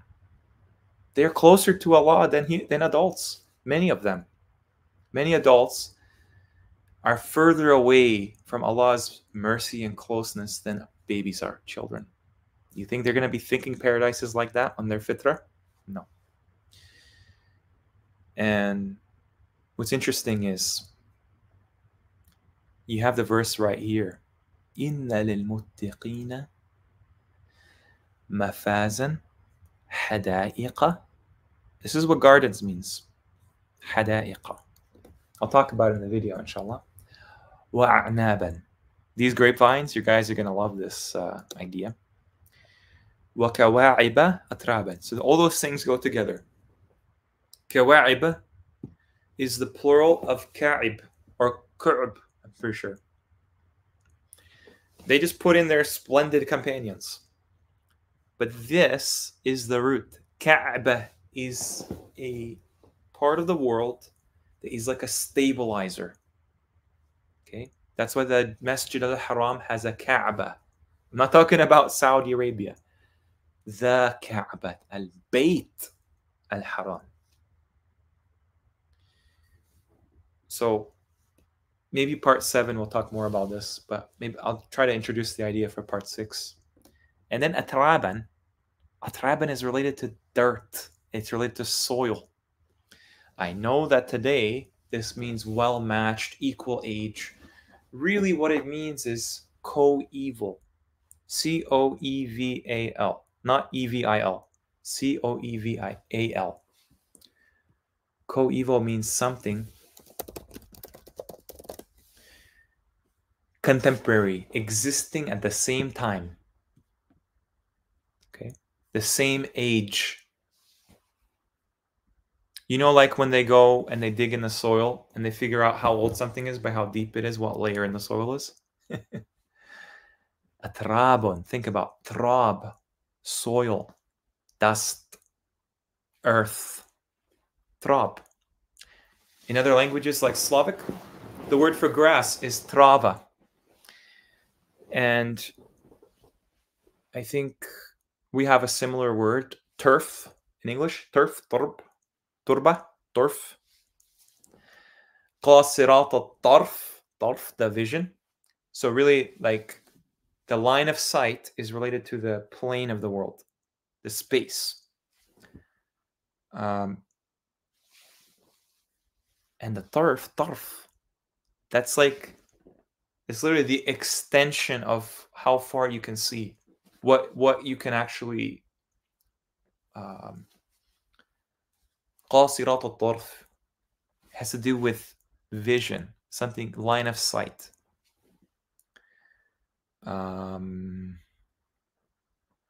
Yeah. And by the way, the ribs here, we're going to talk about that in part 6. Okay, let's see. Make video on signs of gatekeepers. I wish, yeah, maybe one day. 4157, Christians use this to claim Allah is the seer. This is like, 101 stuff. Let me show you. 4157. And they're saying, we have killed the Messiah, Isa ibn Maryam, Rasulullah, wa ma qataluhu wa ma salabuhu. شبه لهم وإن الذين اختلفوا فيه لفي شك منه ما لهم به من دعوة. Let me just see here. Oh, you're talking about the crucifixion event. Why would Allah deceive Christians about this? Their own books cast doubt on Jesus being crucified. Their own books. There were 2 Jesuses in the Bible. Jesus Barabbas, Jesus son of the Father. One was crucified, one was let go. They're both criminals at the same time. And the Quran seems to allude to the fact that there is a similitude of a man like Isa. Who it is, I have a theory. Watch my part 2, Companions of the Cave. You'll find that the crucifixion itself didn't even happen where they told us it happened. It couldn't have. And I went through a lot of the biblical stories to prove the case.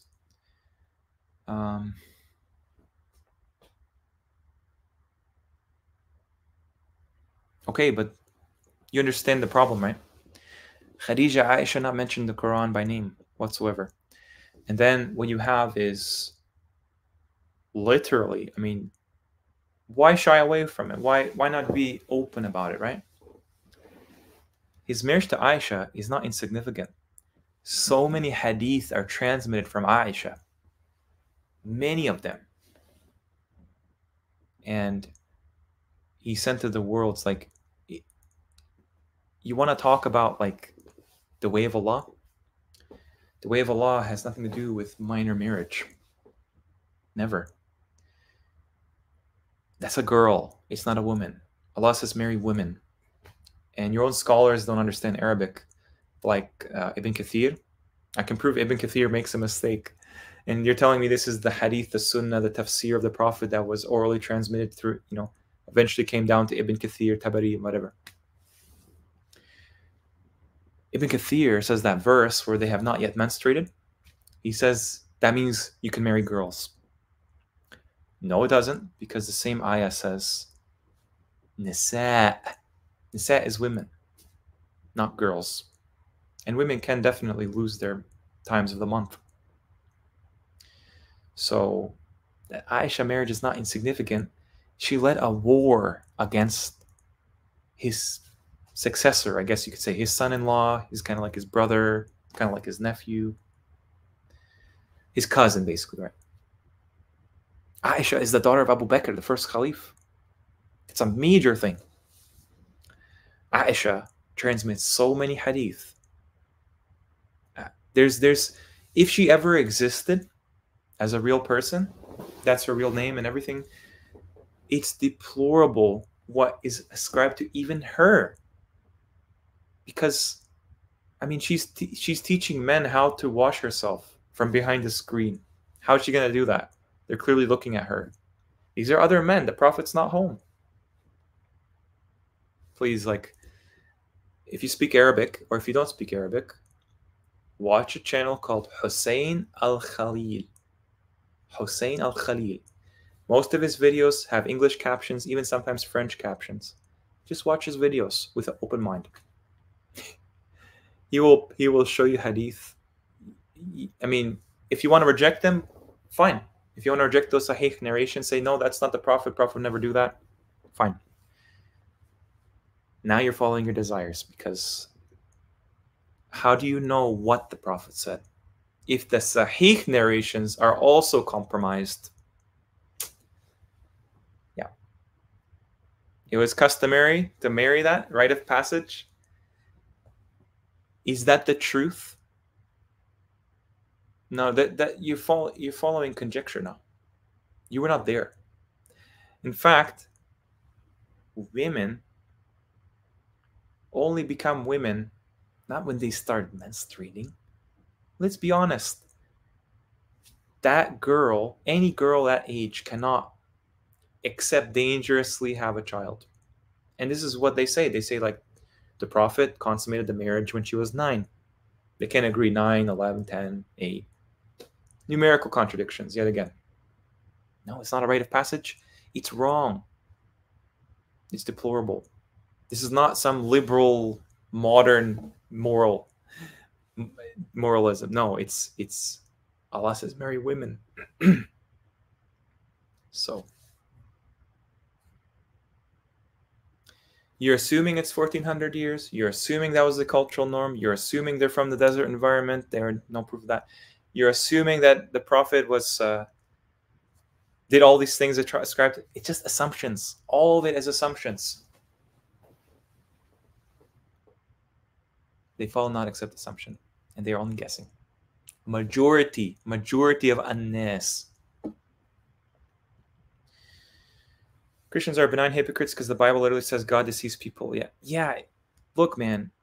Sorry, I'll fakir. I got sidetracked.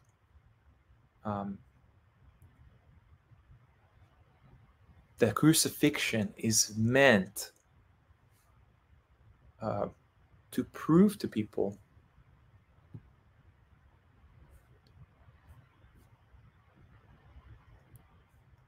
that Allah has power over all things. The fact that they believe in it, that tells you a lot. They differ in it. They're only doubt upon it, from it. So they don't have any knowledge except following assumption. It's meant to highlight a point. Most of humanity follow assumptions.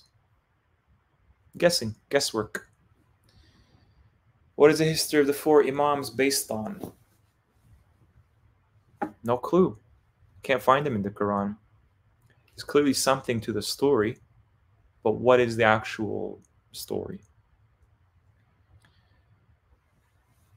Currently in a line, brother always says most recent findings salat. I'm not throwing everything away. That's my level of understanding. Yeah, don't throw anything away unless you understand a model that works better. No, it's not about that. It's not about that at all.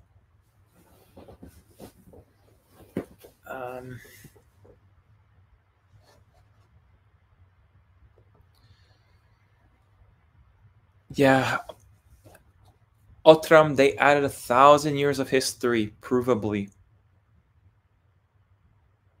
Carbon dating doesn't prove anything. I'm sorry, man. There's just a lot of things you have to look into, okay? I believe in you. I believe in you.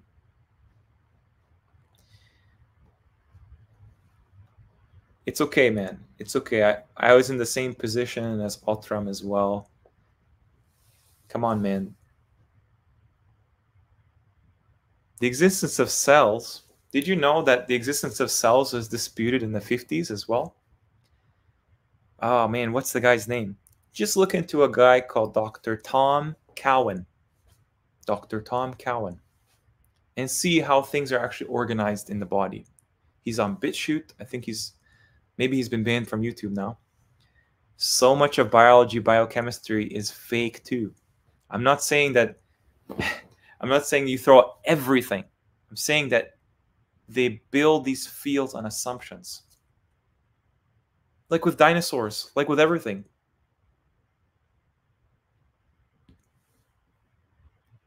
You just haven't done the research, my friend. I'm giving you the doorway to do your due diligence.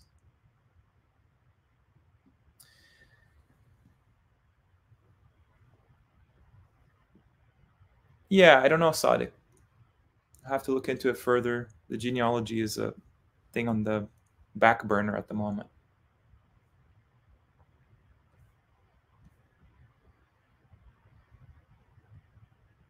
No, I'm not sure. I'm not sure the use of Genesis. I'm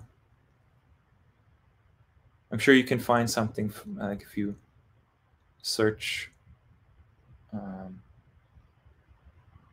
Yeah, it's okay.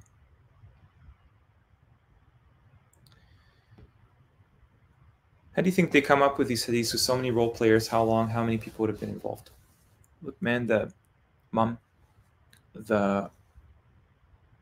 hadiths, they bring like so many things from the Bible, like so many inspired things from the Bible. Like it's almost like they're sisters, the Bible and the hadith. Let alone all of the other, like, just overcomplicated accessory scriptures, really, from all the other religions.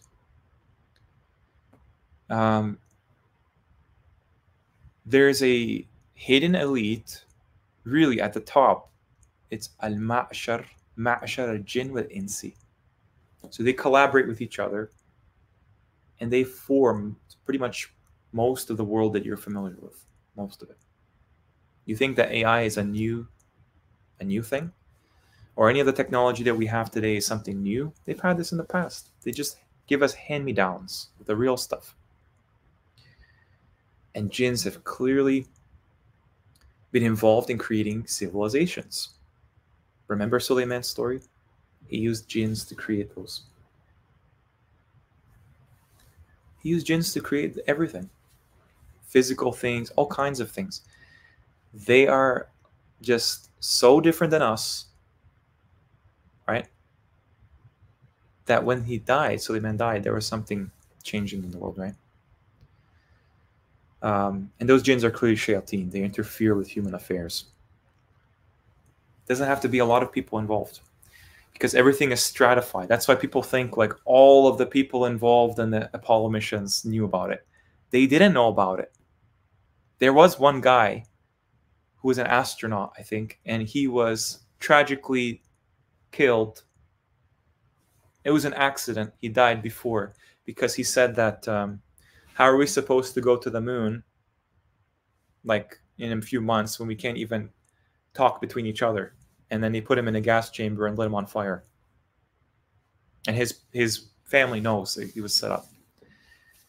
What they did was, the little tiny group of astronauts, those are the liars, those are the Freemasons. But the people behind the scenes, it's a chain of command. The people on the bottom don't know what the people on the top know. That's how it's all stratified and structured, like a pyramid. Shaitan and his forces work the same way. He knows more than the jinn that work for him, than the other jinns, the minions, and the humans, the same thing. They're human rulers behind the scenes. Know way more than their servants. So we don't want to serve Taghut, right? We're going to serve Allah.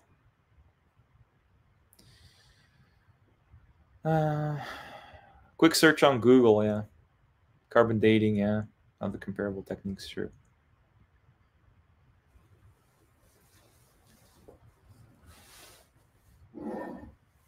All no seasons do not occur at the same time around the globe. What is the meaning of the word Ramadan?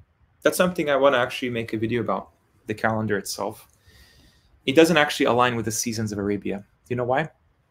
The months of the Islamic calendar today, what are they? Let's start with spring. Rabi' al-awwal. Rabi' al-akhir. Is it? No, Rabi' al-awwal wa Rabi' al-thani. I think sometimes they put akhir as well. Rabi' al-awwal, Rabi' al-akhir. Next, Jumada. Jumada al-ula, Jumada al-akhirah. Do you know what Jumada means? They say that means summer. Jumada means freezing. I know. The months of the year are just a microcosm of the real months of the bigger years, the long counts. Years for the angelic calendar. 50,000 of what you count, or 50,000 of a year.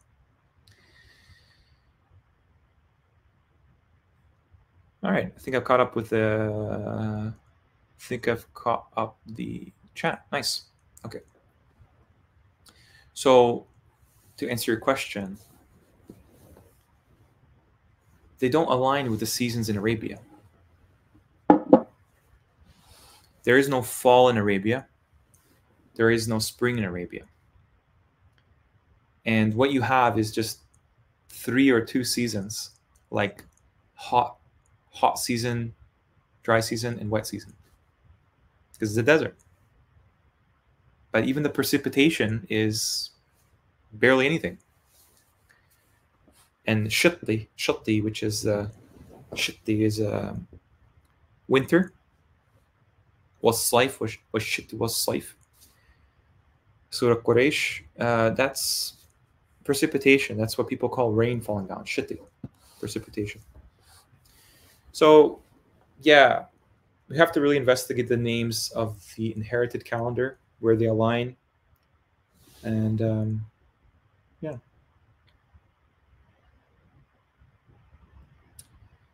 Assalamu alaikum, brother. Assalamu alaikum, seventh heaven. I want to ask you a question. What do you think of the number 7 in relation to spiritual language, for example? The number 7, like your username shows, is really associated with like the perfection of the creation mainly, but so many things. For example, like if you just look at where the word 7 is used, I'm gonna have to end the stream at some point, guys. It's been 3.5 hours almost. Anyway, 7 heavens, as-samawat as-sib', the heavens of the 7. You have sab'a min al-mathani, 7 of the duos or repeated things, and the Qur'an al-Azim. You have 70 times the Prophet, if he asks forgiveness of people, right? You have 70 cubits of the length of a chain inserted into somebody. 7 gates of hell, and that chain is inserted into the people entering hell, right? 7 gates of hell, Jahannam. So really, it's just like a divine number, in a sense. Would be very interesting to look into, every case it's used. You have the story of Yusuf mentions it so often. 7 years of this, 7 years of that, 7 fat cows, 7, it's used multiple times, and it's not an accident. It's not just a simple story. It's talking about something really important to us. But yeah, it's cosmic. 6 is very much tied to creation itself. And 7 is represented mathematically with a dot, like a unit in the center, and 6 around it. Okay. And then 8, what is 8 use this? 8, thamania, is related to thamana, like a price or wealth or some kind of like value. It's attached to value. So I would say, like 8 is like the completion of, what would you say, like 7. And then the last digit is 9. 9 is like the utmost of anything that can be quantified, because it's the last digit. You have digits and numbers in it. We should do a stream on numbers. It'd be cool. Raqam, right? Raqam is a digit. And then number is adad. Adada, counting. Okay, so numbers are just any of them that are based on digits, but you can reduce every number to a digit. So like 17 reduces to 8. 23 reduces to 5. You just add the numbers, you find the digit. This is what they based their numerology of. And they've just run with all kinds of assumptions about it. But yeah, just look at how the numbers are used themselves, right? Yeah, that's one of the reasons. 7 heavens, 7 wandering stars, Uranus and Neptune, though, we don't see those. We can't see those with the naked eye. Not sure what that is. Typically, classically, the sun and the moon and the 5 planets. Those are your 7 heavens. They're connected to actual Samawat, exactly. And so what happens is when you see, what was it again? When you see the word for wandering star, Kawkab, right? That root is mentioned 5 times. And there are 5 Kawakib in history to this day. Very interesting. The sun and the moon are the extra 2. Salam alaikum, Rambutan. What's in common between rabbinical books and Islamic books, both written by Kabbalists? Yeah, think about it, okay? Circumcision, nowhere in the Quran, completely Jewish. Catholics do it too as well. The covering of the hair being some kind of a mandate, nowhere in the Quran. It's from Kabbalah. Rabbis tell women to do it.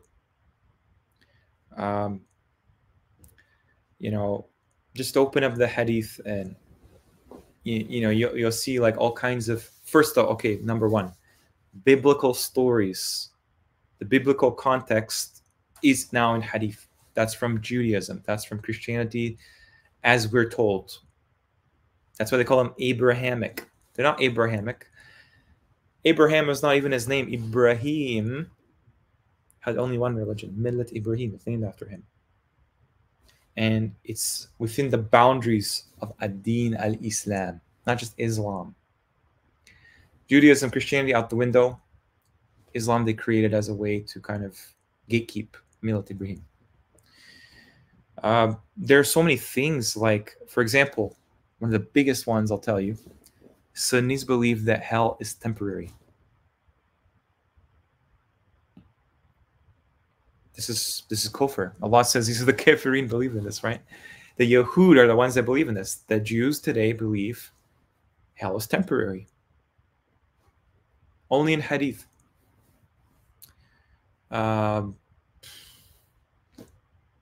Yeah, I mean, it's interesting, like, even in Christianity, right? Like, I'll tell you, like, for instance, anybody that says they're Muslim, they will eventually enter paradise. Doesn't that sound like Christianity? You're saved not by works whatsoever, but just by faith alone. They have all these kind of get out of jail free cards, and they call it in the form of dua. They get palaces in paradise before they're even judged.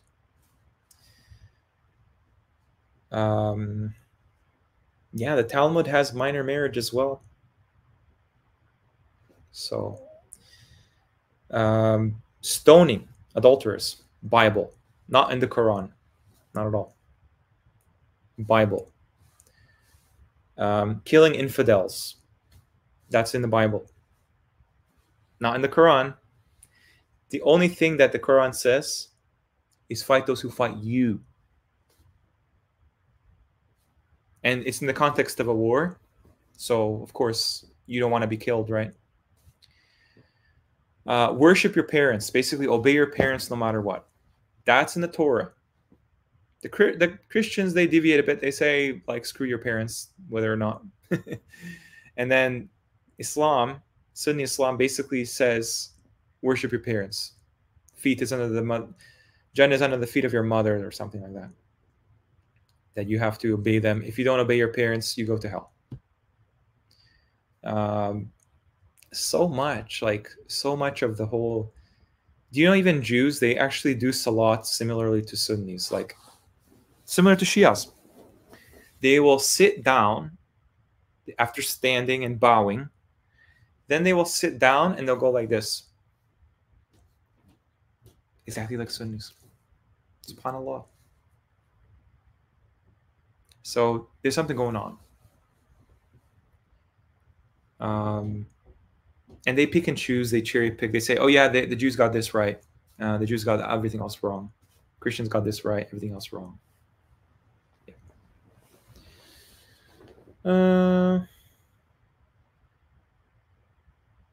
Samawa means sky? Sure, of course it means sky. But it's solid. The sky shatters. Sky is constructed. It's solid. You cannot escape. You cannot ascend. There's barriers, limits to the sky. That's why the expression is the sky is the limit. And yeah, sure, it does mean sky, because that's on the way there. But what comes from that? Sama, water.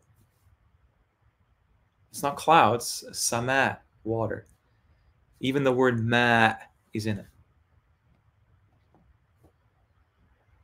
Okay.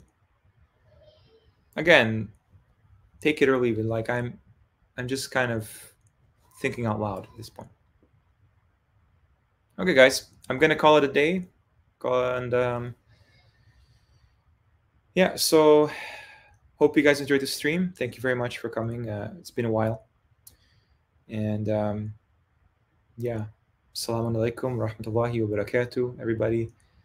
And have a lovely rest of your day. God bless.